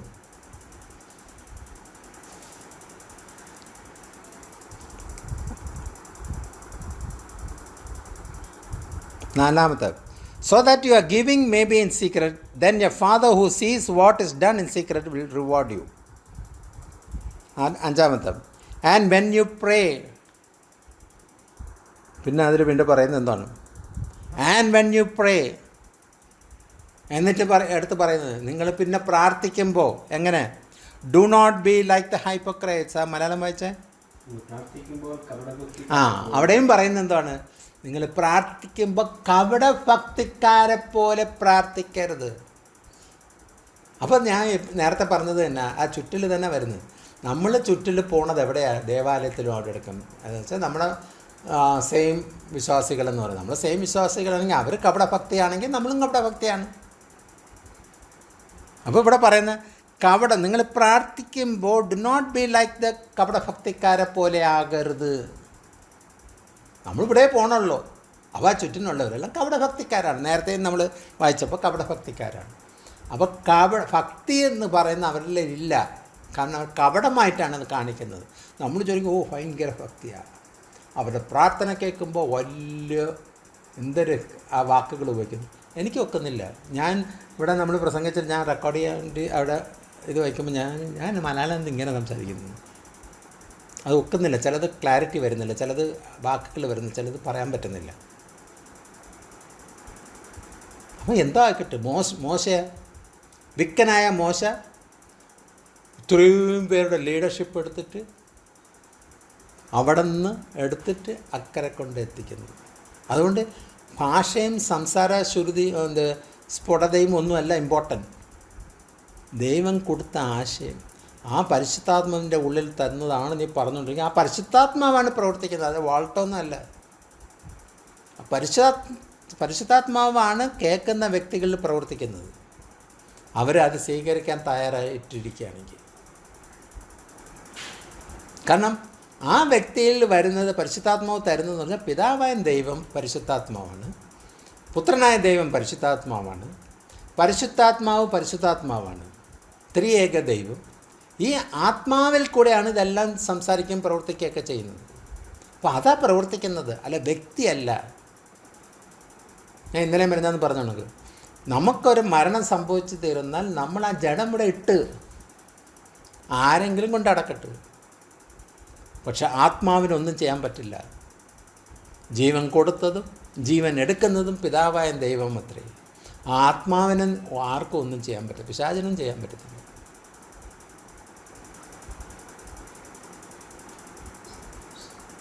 And when you pray, do not be like the hypocrites, for they love to pray. കാരണം അവർക്ക് ഭയങ്കര ഇഷ്ടമാണ് love to pray standing in the synagogue. അവർക്ക് സഭകളിലെല്ലാം നിന്ന് പ്രാർത്ഥിക്കാൻ ഭയങ്കരമായിട്ട് ഇഷ്ടമാണ്. എന്ന് വെച്ചാൽ സഭയിൽ ആൾക്കാർ ഒരുപാടുണ്ട്, അവിടെ എണീറ്റ് നിന്ന് പ്രാർത്ഥിക്കാൻ ഭയങ്കര ഇഷ്ടമാണ്. കാരണം എല്ലാവരും എന്നെ ശ്രദ്ധിക്കുന്നു, എൻ്റെ വാക്കുകൾ, എൻ്റെ പ്രാർത്ഥന കൊണ്ട്. അവർ പറയും ഇന്നത്തെ സഭായോഗത്തിൻ്റെ അനുഗ്രഹത്തിന് വേണ്ടി പ്രാർത്ഥിക്കാൻ പറയും. സഭായോഗത്തിൻ്റെ അനുഗ്രഹത്തിന് വേണ്ടി ആരും പ്രാർത്ഥിക്കുന്നില്ല. അവർ പിന്നെ വേറെ കഥകളാണ് പറയുന്നത്. അവർ ആ ആത്മാവുള്ള ഒരു വ്യക്തിയാണ് എണീറ്റ് നിന്നിട്ട് ഒരു സഭായോഗത്തിൻ്റെ അനുഗ്രഹത്തിന് വേണ്ടി പ്രാർത്ഥിക്കാമെന്ന് പറഞ്ഞാൽ അവിടെ വിടുതൽ നടക്കും. പക്ഷെ കപടഭക്തിക്കാരുള്ളവരാണ് ചാടി എണീറ്റ് പോയി നിന്നിട്ട് ഞാനാണ് ആദ്യം പ്രാർത്ഥിക്കേണ്ടത്. മിക്ക സ്ഥലത്തും സ്ഥിരം ആൾക്കാരുണ്ട് ആദ്യം പ്രാർത്ഥിക്കാൻ, കപടഭക്തിക്കാരായ. അവർ പറയുന്നത്, and when you pray do not be like the hypocrites, for they love to pray standing in the synagogues. അവർക്ക് ഭയങ്കര ഇഷ്ടമാണ് സിനഗോഗിൽ എണീറ്റ് നിന്ന് പ്രാർത്ഥിക്കാൻ. And on the street corners, അവർ തെരുവിലും എല്ലാവരും കൂടെ പോകുന്നത് അവർക്ക് വേണം ആദ്യം പ്രാർത്ഥിക്കാൻ. To be seen by others, മറ്റുള്ളവർ കാണാൻ വേണ്ടി ആഗ്രഹിക്കുന്നു. അവർക്ക് ഭയങ്കര ഇഷ്ടമാണ് അത്. അങ്ങനെ ചെയ്യുന്നവരെ സൂക്ഷിച്ചോണം, കപടഭക്തിക്കാരായവർ. ഇവിടെ പ്രാർത്ഥിക്കുമ്പോൾ പറഞ്ഞത് എന്താണ്? നീ രഹസ്യത്തിലുള്ള പിതാവിൻ്റെ അടുത്ത് രഹസ്യത്തിൽ പോയി പ്രാർത്ഥിക്കാനാണ് പറയുന്നത്. നീ സിനഗോഗിൽ പ്രാർത്ഥിക്കാൻ ആര് പറഞ്ഞു? നീ തെരുവിൽ പോയിരുന്ന് പ്രാർത്ഥിക്കാൻ ആര് പറഞ്ഞത്? കപടഭക്തിക്കാരായ നീ അവരുടെ അടുത്ത് നിന്ന് പ്രീതി കിട്ടാൻ വേണ്ടി നീ പ്രാർത്ഥിക്കുന്നത്. അവരാര്? അവരും കപടഭക്തിക്കാർ. കപടഭക്തിയും കൂടെ കയറുമ്പോൾ സഭ മുഴുവൻ കപടഭക്തിക്കാരാണ്. യഥാർത്ഥ ഭക്തൻ അവിടെ ഉണ്ടോ?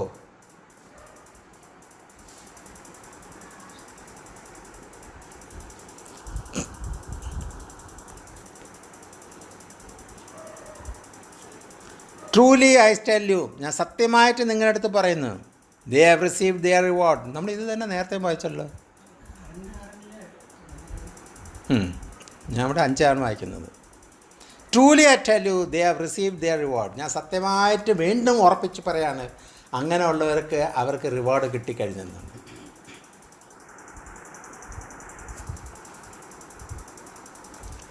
അതെന്തോ ഫുള്ളായിട്ട് കിട്ടിക്കഴിഞ്ഞെന്നാണ്, ചില്ലറയായിട്ടല്ല.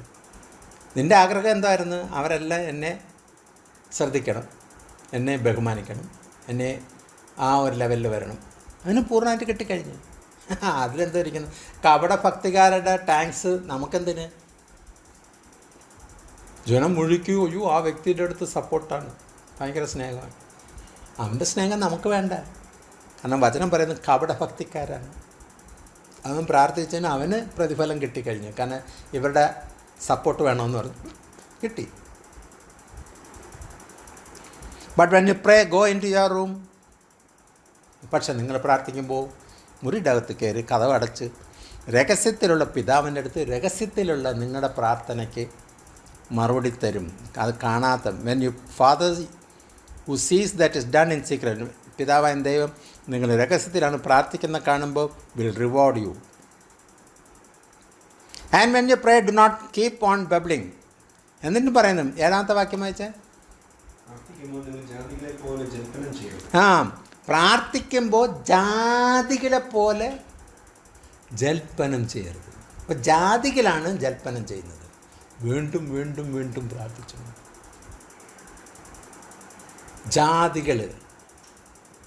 ജാതികളെ പോലെ, ദൈവമക്കളല്ല. കപടഭക്തിക്കാരും ജാതികളാണ്. ദൈവത്തിൻ്റെ കൂടെ നടന്ന് ആ പ്രവൃത്തിയിൽ ആ ആത്മാവിൽ കൂടെ നടക്കാത്തവരെല്ലാം ജാതികളാണ്. ജാതികളെ പോലെ ജൽപ്പനം ചെയ്യരുത്. വീണ്ടും വീണ്ടും റിപ്പീറ്റേഷൻ പാടില്ല. നമ്മളത് വീണ്ടും വീണ്ടും പറഞ്ഞു തരുമ്പോൾ, പ്രാർത്ഥിക്കുമ്പോൾ ഇങ്ങനെ ചിന്തിക്കുകയാണ്. അത് ചിന്തിക്കുന്നത് നല്ലതാണ്, തിരുത്താൻ വേണ്ടി. When you pray, do not keep on babbling like pagans, for they think they will be heard because of their many words. അവർ ചിന്തിക്കുന്നതുണ്ട്, ഞാൻ ജൽപ്പനം കൊണ്ട് ആവർത്തിച്ച് പറയുമ്പോൾ, ഒരുപാട് വാക്കുകൾ ഉപയോഗിച്ച് പറയുമ്പോൾ എൻ്റെ ചിന്ത എന്താ, പിതാവാൻ ദൈവം ഒരുപാട് പ്രാവശ്യം റിപ്പീറ്റ് ചെയ്ത് തരുമ്പോൾ ശ്രദ്ധ കൂടുതൽ വരുമെന്നാണ്. മനുഷ്യനെ കണക്കാണ് ചിന്തിക്കുന്നത്. നമ്മൾ മനുഷ്യനടുത്ത് പറയുമ്പോൾ ഒരു ഇത് പറഞ്ഞിട്ട് അത് ഒന്നുകൂടി സ്ട്രെസ് ചെയ്യാൻ വേണ്ടി നമ്മൾ വീണ്ടും ആ വാക്കൊന്നുകൂടെ ഉപയോഗിക്കാൻ അവർക്ക് കേൾക്കാൻ വേണ്ടി. പിതാവായ ദൈവത്തിൻ്റെ ഇതൊക്കെ കാണിച്ചിട്ട് വല്ല കാര്യമുണ്ടോ? അവൻ ചിന്തിക്കുന്നത് ആ മലയാളം വായിച്ച 7-ാമത്തെ, അതിഭാഷണത്താൽ ഉത്തരം കിട്ടുമല്ലോ എന്ന് അവർക്ക് തോന്നുന്നു. എത്ര കൃത്യമായിട്ട് പറയുന്നു. And when you pray, do not keep on babbling like pagans, for they think they will be heard because of their many words. Do not be like them, for your Father knows what you need. അവരെ പോലെ യാതൊരു കാരണവശാലും ആകരുത്. കാരണം നിങ്ങളുടെ പിതാവിന് already അറിയാം, നിങ്ങൾ ചോദിക്കും മുമ്പ് തന്നെ അറിയും. അതാണ് നമ്മൾ ആദ്യം വായിച്ചത്. പിതാവായ ദൈവത്തിൻ്റെ വലിപ്പവും പ്രവൃത്തിയും എന്താണെന്ന് അറിയില്ല. ഒറ്റ വാക്കുകൊണ്ട് ഭൂമിയും ജാലകളും എല്ലാം ഉണ്ടാക്കിയത്. നമ്മളൊരു വലിയ വീട് വെച്ചിട്ട് ആ പാസ്റ്ററുടെ വീട് സമ്മതിക്കണം. കർത്താവ് ആ വീടും ഈ ലോകത്തുള്ള എല്ലാ വീടും ഈ ഭൂമിയും കടലും കരയും എല്ലാം ഉണ്ടാക്കി ഒറ്റ വാക്കിൽ. അപ്പോൾ ആ കർത്താവിനെ എവിടെ പറയണം? അത് വെച്ചൊക്കെ അളക്കുമ്പോൾ നമ്മൾ അയ്യോ ഇതൊന്നും നമ്മളൊന്നും അല്ല. അങ്ങനെ ചിന്തിക്കുന്നില്ല അവർ കപടഭക്തിക്കാരാണ്. ഞാൻ ചെയ്യുന്നത് മറ്റവർ കാണണം, ഞാൻ എന്തോ ആണ്. ആ ശ്വാസം ഒന്ന് എടുത്താൽ നീ വലിയ കെട്ടിടം വെച്ചിട്ട് താമസിക്കാൻ പോലും നോക്കാതെ വരും. കാരണം ആ ശ്വാസം പിതാവായ ദൈവത്തിൻ്റെ കയ്യിലാണ്. For they think they will be heard because of their many words. Do not be like them, for your Father knows. അവരെ കണക്കാവരുത്, കാരണം നിൻ്റെ പിതാവിന് ഓൾറെഡി അറിയാം what you need before you ask him. നീ ചോദിക്കുന്ന മുമ്പ് തന്നെ നിനക്ക് എന്താവശ്യമുണ്ടെന്ന് പിതാവായ ദൈവം നേരത്തെ കുട്ടി അറിയുന്നു എന്നാണ്.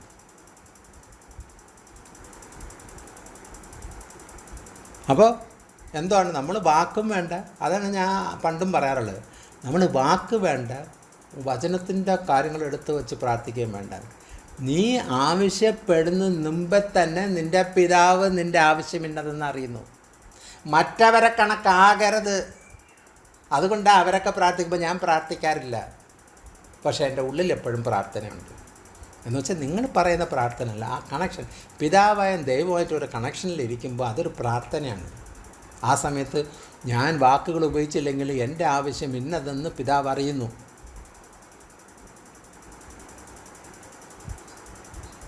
മനസ്സിലായോ? അപ്പം അങ്ങനെ വരണം. നമ്മളെല്ലാം അതേ കണക്ക് വരണം. മറ്റേ ലോകമനുഷ്യരെ നോക്കിക്കൊണ്ട് അല്ലെങ്കിൽ കപടഭക്തിക്കാരെ നോക്കുമ്പോൾ ഇതെന്ത് ഇവർ ഒരു കുഴപ്പമില്ലാതെ ഇവരുടെ ഇതെല്ലാം ഇങ്ങനെ നടക്കുന്നു. അപ്പോഴും നമ്മൾ പറഞ്ഞു കൊടുക്കണം. പറഞ്ഞു കൊടുത്താലും അവരെടുക്കല്ലോ. അതൊക്കെ ഇമ്പോസിബിളാണ്, അതൊക്കെ നടക്കുന്ന കാര്യമാണ്, അതൊക്കെ നിങ്ങൾ ചുമ്മാ പറയുന്നത്. കാരണം അവൻ കപടമായതുകൊണ്ട് കപടക്കാരന് നേരുള്ളത് കിട്ടാൻ പറ്റത്തില്ല. ഞാൻ ഇന്നലെ എന്തോ പറഞ്ഞ കണക്ക് ദൈവത്തിൻ്റെ ആത്മാവുള്ള വ്യക്തികളുടെ അടുത്ത് മറ്റവർ അടുക്കത്തില്ല. കാരണം ഒക്കത്തില്ല, അത് കാന്തശക്തി ഇങ്ങനെ അടുക്കത്തില്ല, ദൂരെ നിൽക്കും. കാരണം ഇത് ദൈവത്തിൻ്റെ ആത്മാവിലുള്ളവരാണ്. കപടഭക്തിയായിട്ട് വേലകളും കൊണ്ട് അടുത്ത് വന്നാൽ ഇവിടെ അടുക്കത്തില്ല. അവൻ ദൂരെ പോവുള്ളൂ, അവൻ കാണാത്ത മട്ടിൽ പോയി കളയും. ദൈവപൈതലും അങ്ങനെ കുരുക്കുള്ള അടുത്ത് അവിടെ കയറി ചെല്ലത്തുമില്ല. അത് മനസ്സിലാക്കി തരുന്ന മാറി നിൽക്കും. അതങ്ങനെയാണ്.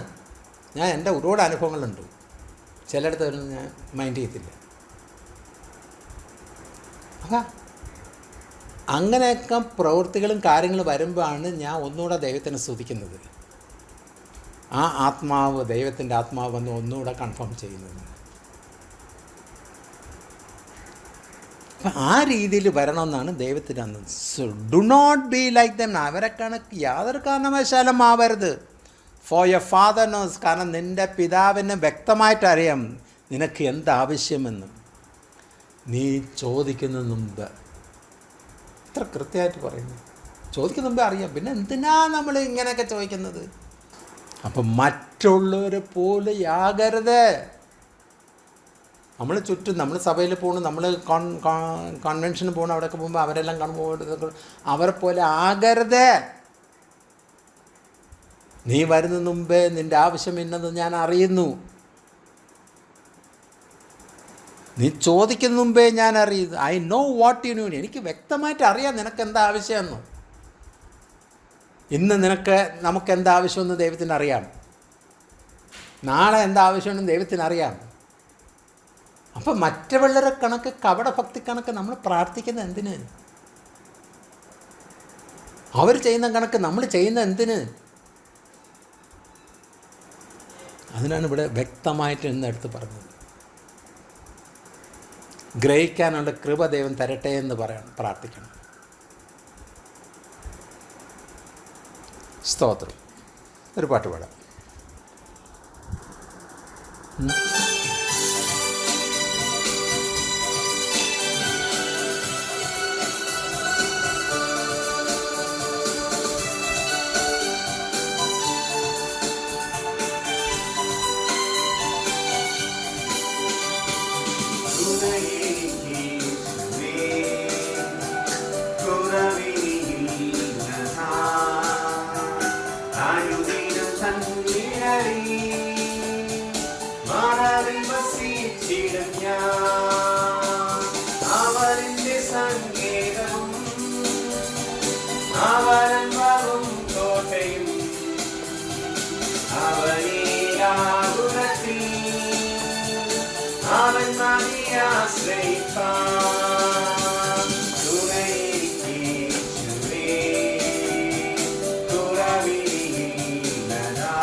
മർക്കോസിന്റെ സുവിശേഷം 1-ാം അധ്യായം 3-ാം 35-ാം വാക്യം.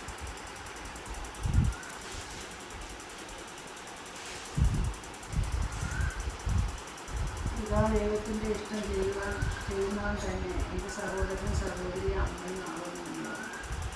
കർത്താവ് യേശുക്രിസ്തു അവിടെ കൂടിയിരുന്നവരോട് പറയുക, ദൈവത്തിൻ്റെ ഇഷ്ടം ചെയ്യുന്നവൻ തന്നെ എൻ്റെ സഹോദരനും സഹോദരിയും അമ്മയും ആകുന്നു എന്ന് പറഞ്ഞു. കർത്താവ് എന്തുകൊണ്ടാണ് ഇത് പറയാൻ കാരണം? നമുക്കറിയാം, അവിടെ കർത്താവ് യേശുക്രിസ്തു അനേക പുരുഷാരും കർത്താവിൻ്റെ സന്നിധിയിൽ വന്നിരിക്കുമ്പോൾ പുറത്ത് തൻ്റെ അമ്മയും സഹോദരന്മാരും കടന്നു പോയി.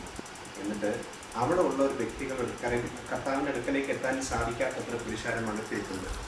എന്നാൽ കർത്താവിൻ്റെ അടുക്കൽ എത്താൻ പറ്റാത്തത് കാരണം അവർ കർത്താവിൻ്റെ അടുക്കിലേക്ക് ഒരു ന്യൂസ് കൊടുത്തു വിട്ടു. അവിടെ ഇരുന്നവരോട് അവരോട് പറഞ്ഞു വിട്ടു, നിൻ്റെ അമ്മയും സഹോദരന്മാരും വന്നിട്ടുണ്ട്. അത് കാരണം ആ 32-ാം വാക്യത്തിൽ ഇങ്ങനെ വായിക്കുന്നു, പുരുഷാരം അവൻ്റെ ചുറ്റും ഇരുന്നിരുന്നു. അവർ അവനോട്, നിന്റെ അമ്മയും സഹോദരന്മാരും പുറത്ത് നിന്നെ അന്വേഷിക്കുന്നു എന്ന് പറഞ്ഞു.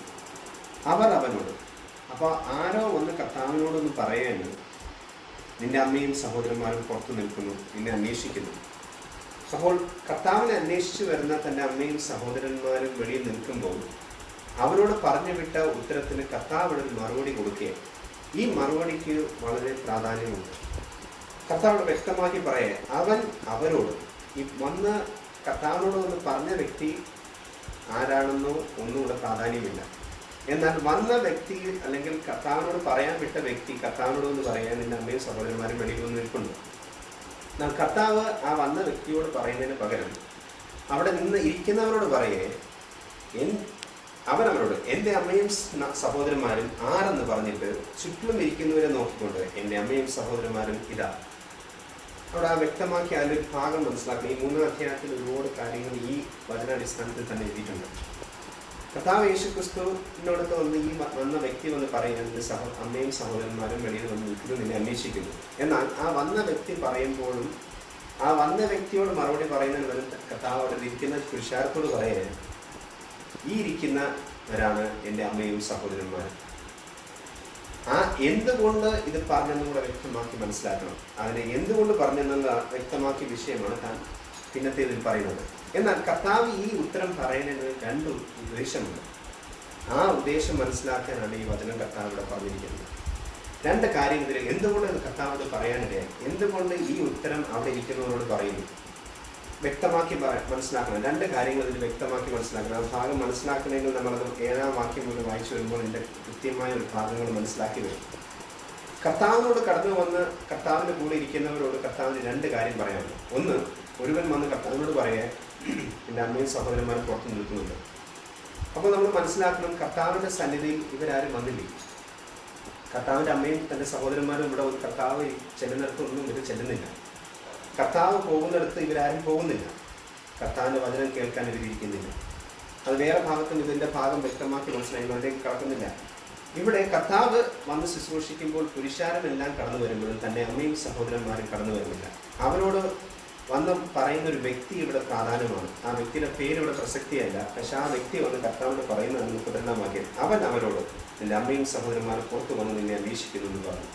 അപ്പോൾ ആ വ്യക്തി വന്ന് കർത്താവിനോട് പറയണമെങ്കിൽ തീർച്ചയായും ഈ അമ്മയും സഹോദരന്മാരും ഈ വ്യക്തിയോട് പറഞ്ഞതോ അല്ലെങ്കിൽ കണ്ടതുകൊണ്ടോ ആണ് ഈ വ്യക്തി വന്ന് കർത്താവിനോട് പറയുന്നത്.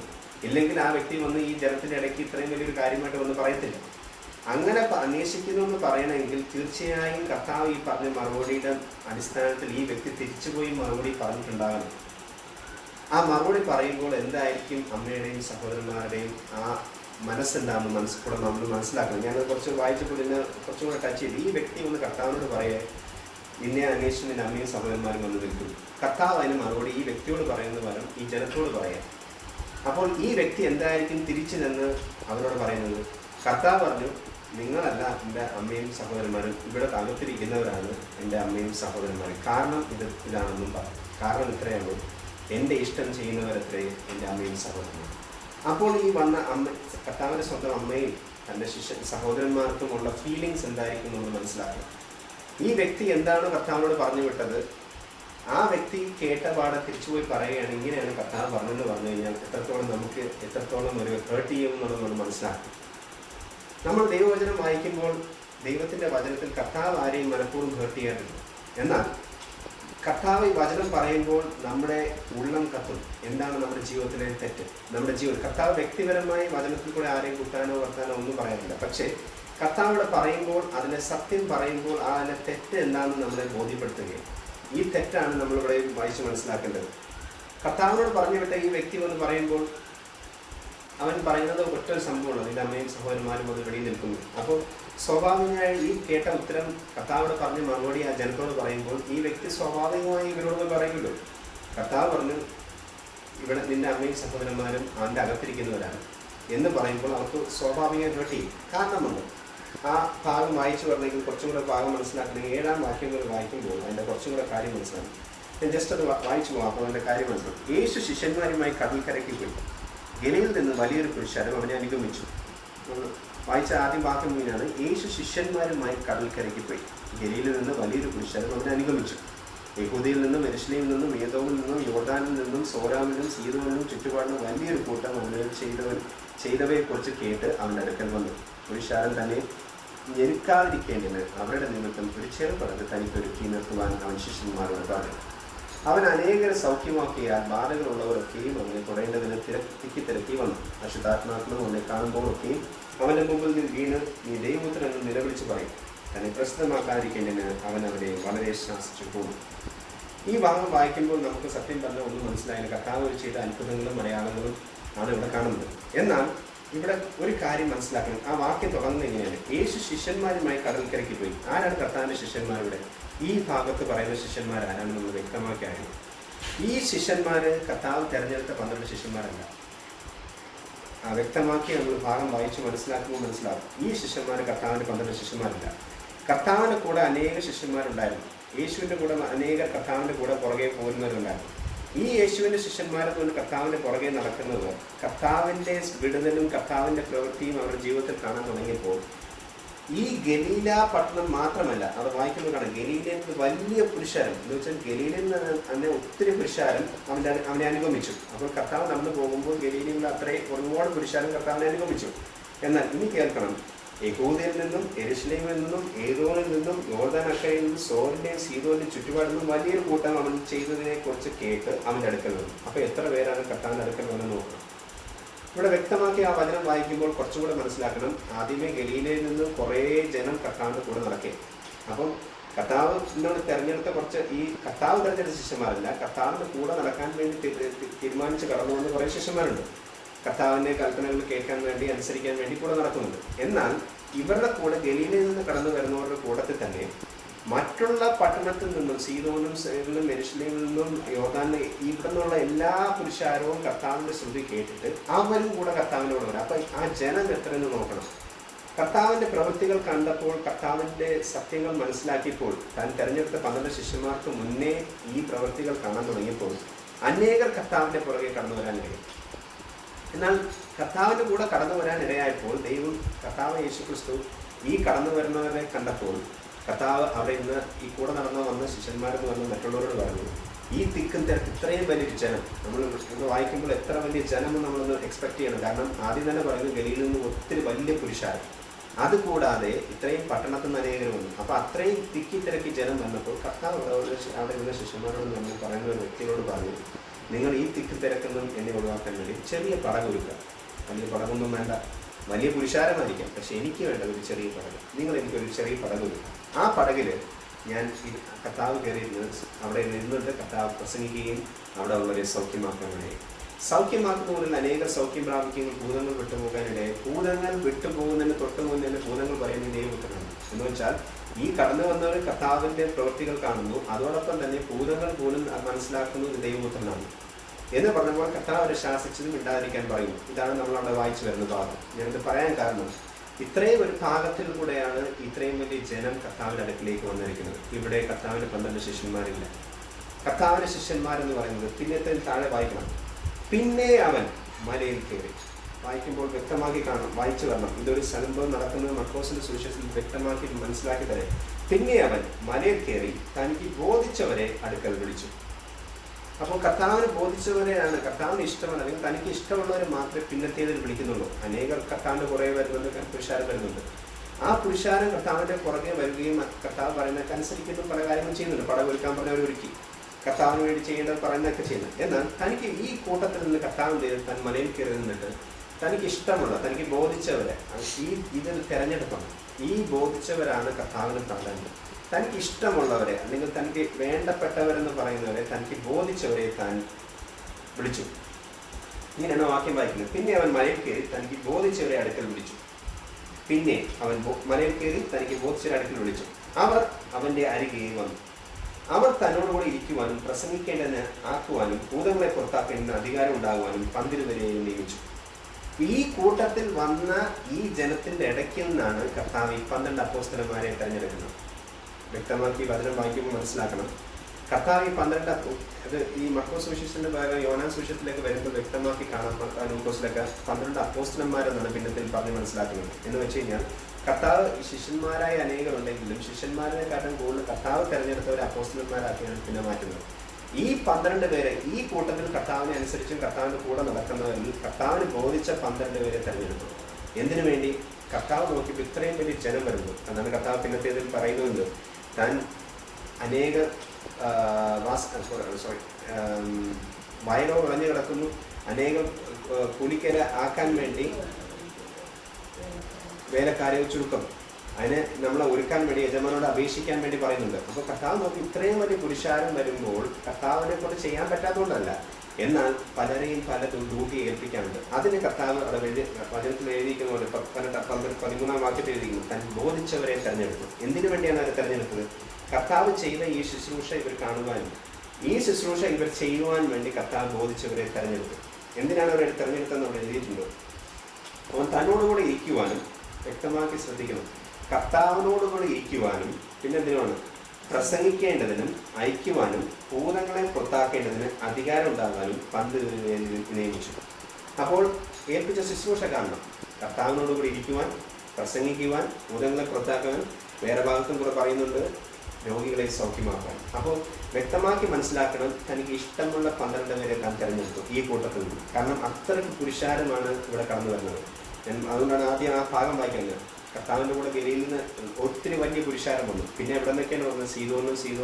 സീദോനിലും യോർദാനിലും യെരുശലേമിൽ നിന്നും എല്ലാ ഭാഗത്തു നിന്നും ജനം വന്ന് കൂടി കർത്താവിൻ്റെ വചനങ്ങൾ കേൾക്കാനും കർത്താവിൻ്റെ ശുശ്രൂഷയ്ക്ക് പോയിക്കൊണ്ടിരുന്നപ്പോൾ കർത്താവ് എന്ത് ചെയ്തു? തൻ്റെ കൂടെ നിന്ന് കർത്താവ് പറയുന്നത് അനുസരിക്കാനും അവരെ മനസ്സിലാക്കാൻ വേണ്ടി ഈ 12 പേര് അല്ലെങ്കിൽ തനിക്ക് ബോധിച്ച 12 അപ്പോസ്തലന്മാരെ കർത്താവ് തിരഞ്ഞെടുക്കും. ഈ തിരഞ്ഞെടുത്തവർക്ക് കൊടുത്ത ഡ്യൂട്ടിയാണ് ഈ ഡ്യൂട്ടി എന്താണ്? കർത്താവിനോടുകൂടെ ഇരിക്കുവാനും പ്രസംഗിക്കുവാനും ഭൂതങ്ങളെ പുറത്താക്കുവാനും വേണ്ടി അധികാരം അവരെ ഏൽപ്പിക്കുകയും. എന്ന് വെച്ച് കഴിഞ്ഞാൽ ഈ അധികാരം അവർക്ക് കൊടുത്തു കഴിഞ്ഞു. ഇനി നിങ്ങൾ പോകുന്നിടത്ത് എനിക്ക് പകരവും ഞാൻ പറയുന്നത് ചെയ്യാൻ വേണ്ടിയാണ് ഇത് വ്യക്തമാക്കി കൊടുക്കുന്നത് എന്ന് വെച്ച് കഴിഞ്ഞാൽ കർത്താവിൻ്റെ വചനത്തിൽ വ്യക്തമാക്കി മനസ്സിലാക്കണം. ഒരു ഡ്യൂട്ടി ഈ 12 പേരെ ഏൽപ്പിച്ചു കഴിഞ്ഞു. ഇനി ഈ ഡ്യൂട്ടി നിങ്ങൾക്കും കൂടെ ഉള്ളതാണ്. എൻ്റെ കൂടെ ഇരിക്കണം, നിങ്ങൾ എൻ്റെ കൂടെ ഞാൻ പറയുന്ന വചനങ്ങൾ കേട്ട് അത് പ്രസംഗിക്കുവാനും പിന്നെന്താണ് ഭൂതങ്ങളെ പുറത്താക്കണം. ഇങ്ങനെ തെരഞ്ഞെടുത്ത് കൊണ്ടുവന്ന് തൻ്റെ 12 അപ്പോസ്തലന്മാരെ തെരഞ്ഞെടുത്തതിന് ശേഷം ആ 12 അപ്പോസ്തലന്മാരുടെ പേരുകൾ പിന്നത്തെ താഴെ വായിക്കാനുണ്ട്. അങ്ങനെ ഇരിക്കുമ്പോൾ കർത്താവ് യേശുക്രിസ്തു 20-ാം വാക്യം വായിച്ചു വരുന്നു. താൻ വീട്ടിൽ വന്നവർക്ക് ഭക്ഷണം കഴിപ്പാനും വയ്യാതെ പുരുഷാരം പിന്നെയും തിങ്ങിക്കൂടി നിന്നു. അപ്പോൾ കർത്താവിന് ഭക്ഷണം കഴിക്കാൻ പോലും സമയമില്ല, അല്ലെങ്കിൽ താൻ തെരഞ്ഞെടുത്ത ശിഷ്യന്മാർക്ക് പോലും സമയം കിട്ടാത്തക്ക രീതിയിൽ തന്നെ ഏൽപ്പിച്ച ശുശ്രൂഷ ചെയ്തെടുക്കത്തക്ക രീതിയിൽ ജനം കൂടി വരെയാണ്. അങ്ങനെ കൂടി വരുന്നിടത്തിൽ ഈ 12 പേരെ കർത്താവ് ഏൽപ്പിച്ചിട്ടുണ്ട്. ഇനി നമ്മൾ വായിച്ച ഭാഗത്തിലേക്ക് കടന്നു വരുമ്പോൾ കുറച്ചും കൂടെ വ്യക്തമാക്കി മനസ്സിലാക്കാം. 31-ാം വാക്യം വായിച്ചിരുന്നു ഇങ്ങനെ കാണാം. അനന്തരം അവൻ്റെ അമ്മയും സഹോദരന്മാരും വന്ന് പുറത്തു നിന്നു. അവനെ വിളിക്കുവാൻ ആളയച്ചു. പുരുഷാരം അവൻ്റെ ചുറ്റും ഇരുന്നിരുന്നു. അവൻ അവരോട്, നിന്റെ അമ്മയും സഹോദരന്മാരും പുറത്തു നിന്നു നിന്നെ അന്വേഷിക്കുന്നു എന്ന് പറഞ്ഞു. അവൻ അവരോട്, നിന്റെ അമ്മയും സഹോദരന്മാരും മാറെന്ന് അറിഞ്ഞിട്ട് ചുറ്റും ഇരിക്കുന്നവരെ നോക്കിക്കൊണ്ട്. അപ്പോൾ ഈ കൂട്ടത്തിൽ ആരൊക്കെ ഉണ്ടായിരുന്നു? ഇവിടെ ഇരിക്കുന്ന കൂട്ടത്തിൽ ആരൊക്കെ ഉണ്ട്? കർത്താവ് ഈ 12 പേരെ തെരഞ്ഞെടുപ്പ് എന്തിനായിരുന്നു അവരെ ആക്കിയത്? അവൻ 14-ാം വാക്യത്തിൽ എഴുതിയിട്ടുണ്ട്, അവൻ തന്നോടുകൂടി ഇരിക്കുവാനും പിന്നെന്താണ് പ്രസംഗിക്കുവാനും പ്രസംഗിക്കേണ്ടെന്ന് അയക്കുവാനും പോകുന്നത്. അപ്പം കർത്താവ് ഈ ഭാഗത്തിരിക്കുമ്പോൾ കർത്താവിൻ്റെ അമ്മയും സഹോദരന്മാരും വന്ന് വെളിയിൽ നിൽക്കുമ്പോൾ ഈ കൂട്ടത്തിൽ ആരൊക്കെയുണ്ട്? തൻ്റെ 12 ശിഷ്യന്മാരുണ്ട്. ഇവിടെ വ്യക്തമാക്കി ഒരു കാര്യം മനസ്സിലാക്കണം. 12 ശിഷ്യന്മാരിൽ കർത്താവിൻ്റെ സഹോദരന്മാർ ആരെയും കർത്താവ് തെരഞ്ഞെടുത്തിട്ടില്ല. കാരണം വേറൊന്നുമല്ല, വ്യക്തമാക്കി ഈ വചനത്തിൽ തന്നെ നമുക്ക് മനസ്സിലാക്കാൻ സാധിക്കുന്നുണ്ട്. കർത്താവ് കൂടെ പോകുന്നിടത്തൊന്നും ഇവർ പോകാൻ ആഗ്രഹിക്കുന്നില്ല. കർത്താവിൻ്റെ ഐഡൻറ്റിറ്റി വെച്ച് അല്ലെങ്കിൽ കർത്താവിൻ്റെ സഹോദരൻ എന്ന് പറഞ്ഞുകൊണ്ട് നമ്മൾ ഈ ഭൂമിയിൽ എപ്പോഴും ശ്രദ്ധിക്കേണ്ട കാര്യമൊക്കെ. ഞാൻ കർത്താവിനെ അറിയാവുന്ന ഒരു വ്യക്തിയാണെന്ന് പറഞ്ഞിട്ട് ചുമ്മാ നമ്മൾ മറ്റുള്ളവരോട് കാണിച്ചിട്ട് കാര്യമില്ല. ഇവിടെ കർത്താവിൻ്റെ സഹോദരനും അമ്മയും അവർക്കൊരു ഐഡന്റിറ്റി ഉണ്ട്. ഞാൻ യേശുവിൻ്റെ സഹോദരനാണ് അല്ലെങ്കിൽ യേശുവിൻ്റെ അമ്മയാണെന്ന് പറഞ്ഞിട്ട് മറ്റുള്ളവരോട് പറയുന്നതിന് ഒരു പ്രാധാന്യമില്ലെന്ന് കർത്താവ് വ്യക്തമായിട്ട് പറയുന്നത്. ഞാൻ കർത്താവിൻ്റെ ആളാണ്, കർത്താവിന് വേണ്ടി ഉള്ള വ്യക്തിയാണെന്ന് പറയുന്നതിന് ഒരു പ്രാധാന്യമില്ലെന്ന് വ്യക്തമായിട്ട് പറയാം. ഇത്രയും ജഡപ്രകാരം ബന്ധത്തിലുള്ളവർക്ക് പോലും കർത്താവിനോട് ഒരു ബന്ധവും കൊടുക്കുന്നില്ല. തൻ്റെ അമ്മയും സഹോദരന്മാർന്ന് വെളിയിൽ നിന്നപ്പോഴും കർത്താവിന് ആ ബന്ധമുള്ള പ്രാധാന്യമല്ല എന്ന് വ്യക്തമാണ്. താൻ പ്രാധാന്യം കൊടുത്തത് തന്നെ അനുഗമിക്കുന്നവരും തൻ്റെ കൂടെ വന്നിരിക്കുന്നവർക്കുമാണ് കർത്താവ് പ്രാധാന്യം കൊടുക്കുന്നത്. വചനത്തിൽ നമ്മൾ വ്യക്തമാക്കി മനസ്സിലായി. അനേക പുരുഷന്മാരെ വന്ന് തിരഞ്ഞെടുത്ത കർത്താവ് 12 ശിഷ്യന്മാരെ തിരഞ്ഞെടുക്കുമ്പോഴും തൻ്റെ സഹോദരന്മാരെ തിരഞ്ഞെടുത്തില്ല. അവർക്ക് കർത്താവിൻ്റെ ഐഡന്റിറ്റി അവിടെ ഉള്ളപ്പോഴും കർത്താവ് കൂടെ പോകുമ്പോഴൊന്നും ഇവർക്ക് അതിന് താല്പര്യമില്ല. ഇവിടെ നമ്മളും വ്യക്തമാക്കി മനസ്സിലാക്കണം. നമ്മൾ കർത്താവിൻ്റെ എന്തോ ആണെന്ന് പറഞ്ഞിട്ട് ദൈവത്തെ അറിഞ്ഞവരാന്ന് പറഞ്ഞിട്ട് ക്രിസ്ത്യാനിയാന്ന് പറഞ്ഞിട്ട് കർത്താവിൻ്റെ കൂടെ നടക്കാനോ നമ്മൾ ആഗ്രഹിക്കുന്നില്ലെങ്കിൽ, അല്ലെങ്കിൽ കർത്താവിന് വേണ്ടി ഉള്ള ഒരു പ്രവൃത്തി നമ്മുടെ ജീവിതത്തിൽ കാണുന്നില്ലെങ്കിൽ, ഇതേപോലെ കർത്താവിൻ്റെ സഹോദരന്മാരെന്ന് പറയുന്നതിനോട് നമുക്കൊരു വിലയില്ലാത്തൊരു കണക്കാവും. താൻ തിരഞ്ഞെടുത്ത ശിഷ്യന്മാർക്ക് കർത്താവ് കൊടുത്ത ഡ്യൂട്ടി തന്നെ അനുഗമിക്കണം. താൻ ചെയ്യുന്നവരെ കൊണ്ട് പ്രസംഗിക്കണം, അതുകൊണ്ടൊക്കെ ജീവിക്കണം. അതുകൊണ്ടാണ് കർത്താവ് പിന്നത്തെ നമ്മൾ ആ ഭാഗം വായിക്ക് മനസ്സിലാകണം. അവിടെ ആരൊക്കെ ഉണ്ടായിരുന്നു? തൻ്റെ ശിഷ്യന്മാരും ഉണ്ടാവണം. അല്ലെങ്കിൽ കർത്താവ് ഈ പറഞ്ഞ ഭാഗത്തിന് വ്യത്യാസമില്ല. കർത്താവ് ഇവർക്കൊരു ഡ്യൂട്ടി അവിടെ കൊടുത്തു ശിഷ്യന്മാർക്ക്. എന്താണ് ഡ്യൂട്ടി? എൻ്റെ കൂടെ തന്നെ ആയിരിക്കണം. 14 വാക്യത്തിൽ അവർ തന്നോടുകൂടി ഇരിക്കുവാൻ. അപ്പോൾ കർത്താവിൻ്റെ കൂടെ ഇരിക്കുന്നവരാണ് ശിഷ്യന്മാർ. ആ ഡ്യൂട്ടിയാണ് അവരെ ഏൽപ്പിച്ചു കഴിഞ്ഞിരിക്കുന്നത്. അങ്ങനെയാണെങ്കിൽ ഈ സ്ഥലത്ത് കർത്താവിൻ്റെ ശിഷ്യന്മാരുണ്ട്. കർത്താവിൻ്റെ 12 ശിഷ്യന്മാരുണ്ടെന്ന് ഉറപ്പ് വരുത്തുന്ന ഒരു ഭാഗമാണ് ഈ ഭാഗം. ഞാൻ അതുകൊണ്ടാണ് ഇത്രയും ഭാഗം വായിപ്പിച്ചത്. അപ്പോൾ കർത്താവിൻ്റെ 12 ശിഷ്യന്മാരകത്തുള്ളപ്പോൾ കർത്താവിൻ്റെ സഹോദരന്മാരും അമ്മയും ഇവിടെ ഇല്ലേ താനും അവർ പുറത്താണ്. അതുകൊണ്ടാണ് പുറത്തു വന്ന് നിൽക്കുന്നവരോട് കർത്താവ് ഒരുത്തൻ വന്ന് പറയാൻ എൻ്റെ സഹോദരന്മാരും അമ്മയും വന്ന് നിൽക്കുന്നു. കർത്താവ് പറഞ്ഞ് ആ വ്യക്തിയോടല്ല പറഞ്ഞു, അവിടെ ഇരിക്കുന്നവരോട് പറയാൻ. ഈ വ്യക്തി വന്ന് പറയുമ്പോൾ സ്വാഭാവികം അവിടെ നിന്നവർ കേട്ടിട്ടുണ്ടാണ് എൻ്റെ അമ്മയും സഹോദരന്മാരും വെളിയിൽ നിൽക്കുന്നുണ്ട്. ഈ വ്യക്തിയോട് പറയുന്നതിന് പറയാം, ജനത്തോട് പറയാം എൻ്റെ സഹോദരന്മാരും അമ്മയും നിങ്ങളാണ്. കാരണം വേറെ ഒന്നുമല്ല. രണ്ടാമത്തെ ഉത്തരം ഇവിടെ കിടക്കുകയാണ്. ഞാൻ പറഞ്ഞു 2 കാര്യത്തിലുണ്ട്. ഒന്ന്, കർത്താവിൻ്റെ കൂടെ നടന്നാൽ മാത്രമേ തിരഞ്ഞെടുക്കപ്പെടുകയുള്ളൂ. കർത്താവിൻ്റെ കൂടെ നടന്ന അനേകർ വന്ന കൂട്ടത്തിൽ നിന്നാണ് കർത്താവ് തിരഞ്ഞെടുക്കപ്പെടുന്നത്. ആ തിരഞ്ഞെടുപ്പിന് തന്നെ വളരെ പ്രാധാന്യമുണ്ട്. കർത്താവിൻ്റെ കൂടെ നടന്നില്ലെങ്കിൽ ഈ 12 ശിഷ്യന്മാരെ കർത്താവ് തിരഞ്ഞെടുക്കും. ഈ ജനത്തിൻ്റെ ഇടയിൽ നിന്നാണ് കർത്താവ് തിരഞ്ഞെടുത്തത്. അതുകൊണ്ട് ഞാൻ ഈ ഭാഗം വായിക്കാൻ കാരണം 13-ാം വാക്യത്തിൽ ഇങ്ങനെ വായിക്കും, പിന്നെ അവൻ മലയിൽ കയറി തനിക്ക് ബോധിച്ചവരെ അടുക്കൽ വിളിച്ചു. തൻ്റെ അടുക്കൽ വിളിക്കണമെങ്കിൽ ഈ 12 പേരും കർത്താവിൻ്റെ കൂടെ അവിടെ ഉണ്ടായിരുന്നാൽ മാത്രമേ വിളിക്കാൻ പറ്റുള്ളായിരുന്നു. ഞാൻ പറഞ്ഞ ഭാഗം കുറച്ചുകൂടി മനസ്സിലാക്കണം. കർത്താവിൻ്റെ കൂടെ ഇല്ലായിരുന്നെങ്കിൽ ഈ 12 പേരെ ഇവിടെ നിന്ന് അല്ലാണ്ട് കർത്താവ് പറയത്തില്ല ഈ 10 പേരെ ഞാൻ തിരഞ്ഞെടുത്തു, ഈ 2 പേരെ ഞാൻ പിന്നെ ഈ പേര് പറഞ്ഞു വിട്ടേക്ക് അവരെ എന്നെ വിളിച്ചോണ്ട് പോകാം എന്നല്ല കർത്താവ് പറഞ്ഞത്. ഈ കൂട്ടത്തിൽ നിന്ന് ബോധിച്ച കർത്താവിന് ഇഷ്ടപ്പെട്ട 12 പേരെ തിരഞ്ഞെടുക്കണമെങ്കിൽ ഇവർ കർത്താവിൻ്റെ കൂടെ നടന്നുകൊണ്ട് മാത്രമാണ് ഈ 12 പേരെ തിരഞ്ഞെടുക്കാൻ കാരണം. അപ്പോൾ കർത്താവിൻ്റെ കൂടെ നടന്നാലേ തിരഞ്ഞെടുക്കപ്പെടുകയുള്ളൂ. ഇല്ലെങ്കിൽ നമ്മൾ തിരഞ്ഞെടുക്കപ്പെടാതെ നമ്മളെ പുറന്തള്ളും. അപ്പോൾ കർത്താവിൻ്റെ കൂടെ നടന്ന അതുകൊണ്ടാണ് ഈ 7-ാം വാക്യം വായിക്കാൻ കഴിയുക. യേശു ശിഷ്യന്മാരുമായി കടൽക്കരയ്ക്ക് പോയി എന്ന് പറയുമ്പോൾ ആ ശിഷ്യന്മാരെന്ന് പറയുന്നത് ഇവരല്ല. ഇവരെ തിരഞ്ഞെടുത്തിട്ടില്ല. ഇവരെ തിരഞ്ഞെടുക്കണമെങ്കിൽ അനേകം കർത്താവിൻ്റെ കൂടെ നടക്കുകയും കർത്താവിനനുസരിച്ച് കർത്താവിൻ്റെ കൂടെ പാതയിൽ നടന്നു പോകുന്ന കൂട്ടത്തിൽ നിന്ന് ശിഷ്യന്മാരാക്കാൻ വേണ്ടി കർത്താവ് എടുക്കുന്നു. നമ്മൾ ലൂക്കോസ് സുവിശേഷം വായിക്കുമ്പോൾ ഇങ്ങനെ കാണാം. പത്രോസിനെ തിരഞ്ഞെടുത്തത് താൻ മീൻ പിടിച്ചുകൊണ്ടിരുന്ന കർത്താവ് ശുശ്രൂഷിച്ചുകൊണ്ടിരുന്ന സ്ഥലത്താണ് കർത്താവ് പത്രോസിനോട് പറഞ്ഞു, ഇനി നീ മനുഷ്യനെ പിടിക്കുന്നതല്ല, ഇനി നീ മീൻ പിടിക്കുന്നതല്ല, ഇനി മനുഷ്യനെ പിടിക്കുന്ന ആൾക്കെന്ന് പറഞ്ഞ് നീ എൻ്റെ പുറകെ വരാൻ പറഞ്ഞു. അന്ന് ശിഷ്യനാക്കിയിട്ടില്ല, പുറകെ വരാനേ പറഞ്ഞില്ല, അനുഗമിച്ചിട്ടേ ഉള്ളൂ. അനുഗമിച്ചിട്ടുണ്ടെങ്കിൽ ശിഷ്യനായിട്ടില്ല, കർത്താവിൻ്റെ കൂടെ നടക്കുക. ഞാനിത് പറയാൻ കാരണം ആദ്യത്തവനായിട്ട് കർത്താവ് പത്രോസിനെ തിരഞ്ഞെടുക്കുന്നതിന് മുന്നേ പലരെയും കാണാനിടയായി. അത് അറിയണമെങ്കിൽ യോഹന്നാൻ സുവിശേഷം 2-ാം അധ്യായം വായിക്കുമ്പോൾ നദനയിലെ കണ്ടു. അതിലേക്ക് ആ ഭാഗം വായിച്ചു വരുമ്പോൾ ഇവരെല്ലാം കർത്താവിൻ്റെ കൂടെ നടന്നെങ്കിലും കർത്താവിനെ കാണാൻ വേണ്ടി വരില്ല, എന്തെങ്കിലും നന്മ ലഭിക്കുമോ എന്ന് അറിയാൻ വേണ്ടി നദനയിലൊക്കെ ഓടി വരുന്ന ഭാഗം നമുക്ക് കാണാം. എന്ന് വെച്ചാൽ ഇവരെല്ലാം കർത്താവിന് പുറകെ പോകുന്നുണ്ട്. അവരെ ആരെയും ശിഷ്യന്മാരാക്കി തിരഞ്ഞെടുത്തിട്ടില്ല. തിരഞ്ഞെടുക്കുന്ന സ്ഥലം ഇവിടെയാണ്. എന്ന് വെച്ചാൽ കർത്താവിൻ്റെ കൂടെ നടന്നതിന് ശേഷമാണ് കർത്താവ് ഈ 12 പേരെ തിരഞ്ഞെടുക്കുന്നത്. അപ്പോൾ നമ്മൾ കൂടെ നടന്നില്ലെങ്കിൽ നമ്മൾ തിരഞ്ഞെടുക്കത്തില്ല. തിരഞ്ഞെടുക്കണമെങ്കിൽ ദൈവസന്നിധിയിൽ നമ്മൾ ദൈവത്തിൻ്റെ കൂടെ നടന്നാൽ മാത്രമേ, അല്ലെങ്കിൽ യേശു ക്രിസ്തുവിൻ്റെ കൂടെ നടന്നാൽ മാത്രമേ നമ്മൾ ഈ 12 പേരിൽ ഒരുവനായി തിരഞ്ഞെടുക്കാൻ കർത്താവിന് സാധിക്കുകയുള്ളൂ.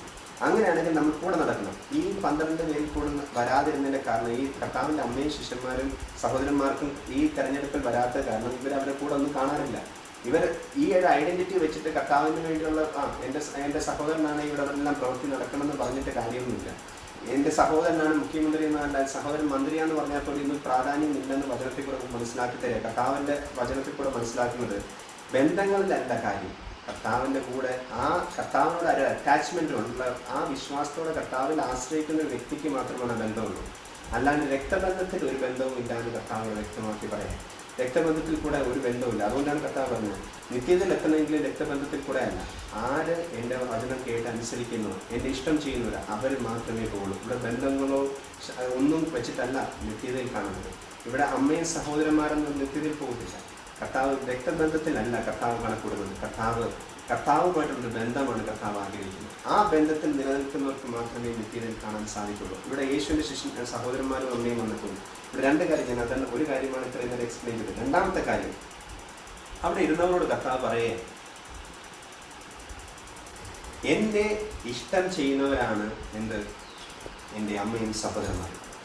അപ്പോൾ അവിടെ ഇരിക്കുന്നവർക്ക് കർത്താവ് ഒരു കൃത്യ ഒരു മറുപടി ഉണ്ട്. എന്താണ്? കർത്താവിൻ്റെ ഇഷ്ടം ചെയ്യുന്നവരാണ്. ആരൊക്കെയാണെന്ന് കർത്താവ് അവിടെ ഇരിക്കുന്നവരോട് പറയാം. തൻ്റെ ഇഷ്ടം ചെയ്യാത്തവരാണെങ്കിൽ കർത്താവിന് പറയേണ്ട കാര്യമുണ്ട്. കർത്താവിൻ്റെ ഇഷ്ടം ചെയ്യുന്നവരാണ് നിങ്ങളെന്നുള്ളൊരു ഒരു ഒരു ഒരു ഒരു തൂവലും കൂടെ വെച്ച് കൊടുക്കേ. എന്ത് ആ വചനം ഇങ്ങനെയാണ് എഴുതിയിരിക്കുന്നത്. 34 വാക്യം വായിക്കുന്നവർക്ക് വായിച്ചാൽ മനസ്സിലാവും. എൻ്റെ അമ്മയും സഹോദരന്മാരും ഇതാ ദൈവത്തിൻ്റെ ഇഷ്ടം ചെയ്യുന്നവൻ തന്നെ.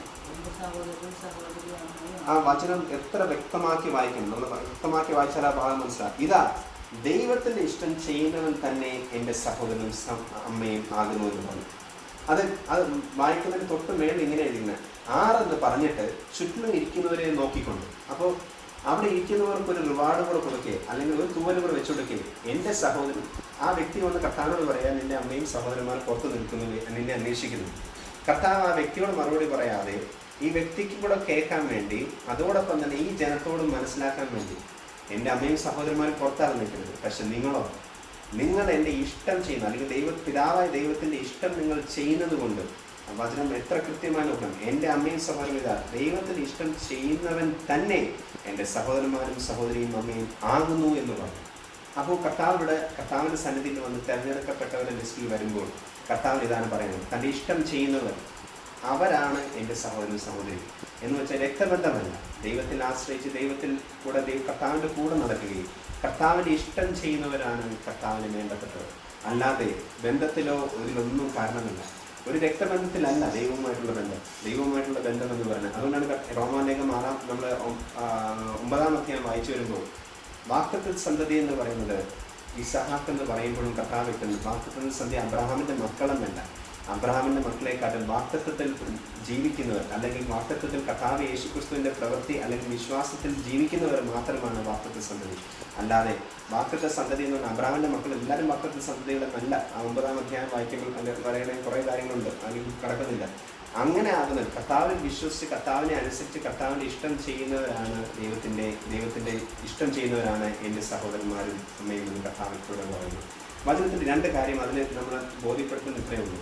ഒന്ന്, ദൈവത്തെ രക്തബന്ധത്തിലല്ല നമ്മൾ മനസ്സിലാക്കേണ്ടത്. ഒന്ന്, കർത്താവ് തിരഞ്ഞെടുക്കണമെങ്കിൽ കർത്താവിൻ്റെ കൂടെ നടക്കണം. കർത്താവിൻ്റെ കൂടെ നടന്നാൽ മാത്രമേ താൻ തിരഞ്ഞെടുത്ത 12 ശിഷ്യന്മാരെ കണക്ക് നമ്മളെ തിരഞ്ഞെടുക്കാൻ സാധിക്കുകയുള്ളൂ.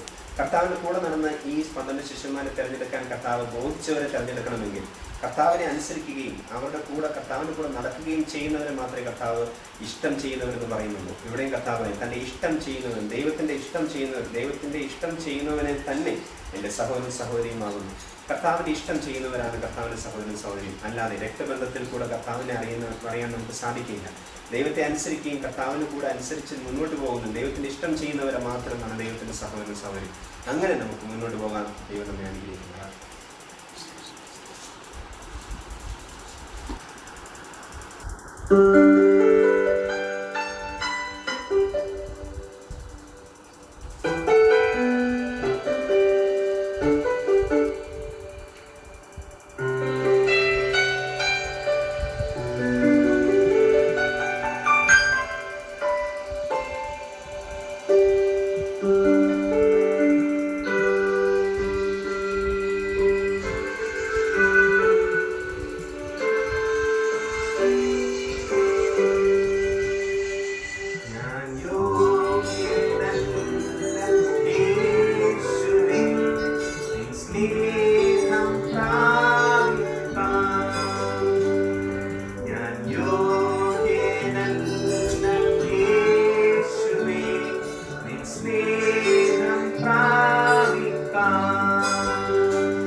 ഫലം എങ്കിലും ഈ കൊമ്പിനെ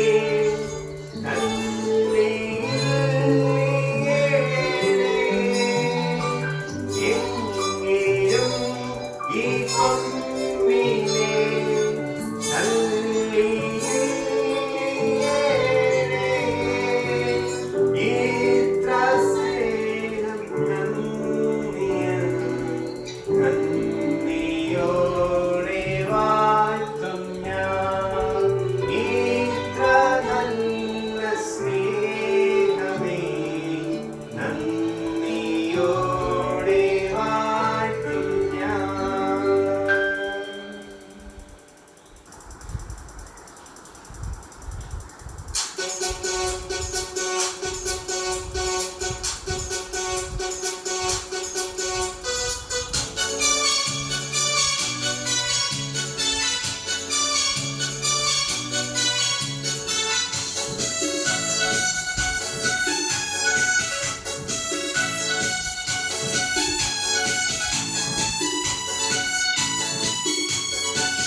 അഭിഷേകം സകല ജഡത്തിന്മേലും ഉയർത്തുവാന സമയമല്ലോ ആത്മാവിൽ നിറയ്ക്കണമേ അന്യകാല അഭിഷേകം സകല ജഡത്തിന്മേലും ഉയർത്തുകാല സമയമല്ലോ ആത്മാവിൽ നിറയ്ക്കണമേ പോലെ ഇറങ്ങണമേ അഗ്നിനാവായി പതിയണമേ ഒരു കാറ്റായി വീശണമേ ആത്മനദിയായി ഒഴുകണമേ പോലെ ഇറങ്ങണമേ അഗ്നിനാവായി പതിയണമേ ഒരു കാറ്റായി വീശണമേ ആത്മനദിയായി ഒഴുകണമേ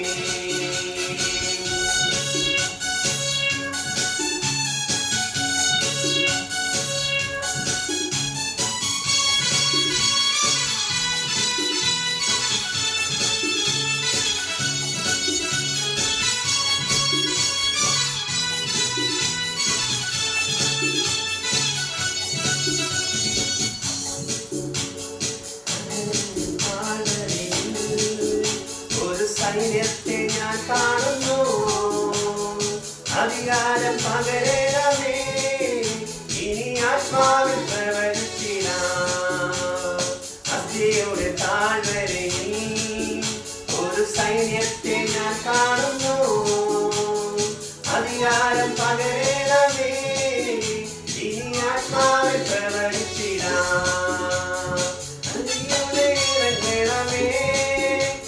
അഗ്നിനാവായി പതിയണമേ ഒരു കാറ്റായി വീശണമേ ആത്മനദിയായി ഒഴുകണമേ തീ പോലെ ഇറങ്ങണമേ അഗ്നിനാവായി പതിയണമേ ഒരു കാറ്റായി വീശണമേ ആത്മനദിയായി ഒഴുകണമേ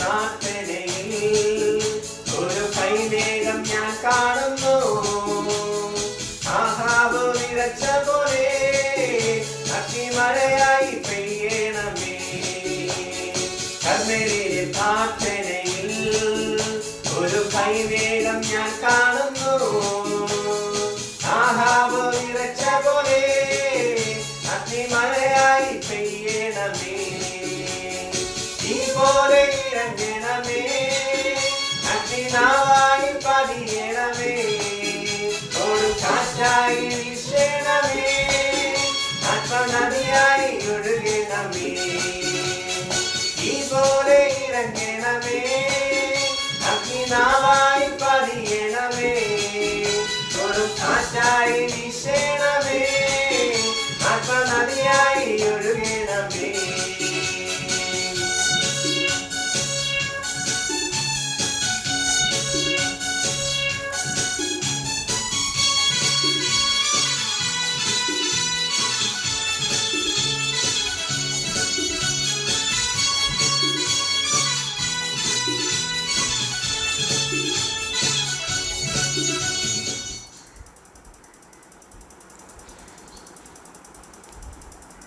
സ്വർഗത്തിൽ ഉയർന്നും പൊങ്ങിയിരിക്കുന്ന സിംഹാസനം ഇരിക്കുന്ന നമ്മുടെ ദൈവത്തിൻ്റെ സ്നേഹവും ഇപ്പോഴും നമുക്ക് വേണ്ടി മധ്യസ്ഥ വഹിച്ചുകൊണ്ട് നമ്മുടെ കർത്താവിൻ്റെ കൃപയും അന്ന് വാക്ക് പറഞ്ഞ പ്രകാരം ഇപ്പോഴും നമ്മുടെ കൂടെ ഇരിക്കുന്ന പരിശുദ്ധാത്മാവിൻ്റെ സഹവാസവും നമ്മൾ പ്രാർത്ഥിച്ച എല്ലാ വിഷയത്തിന്മേലും നമ്മുടെ 9 പേരുടെ മേലും ഇന്നും എന്നും എപ്പോഴും ഉണ്ടായിരിക്കുമാറാകണമേ. നമുക്ക് ജയം തന്ന ദൈവത്തിനെ സ്തുതിക്കാമല്ലോ. ഹല്ലേലൂയ ഹല്ലേലൂയ ആമേൻ.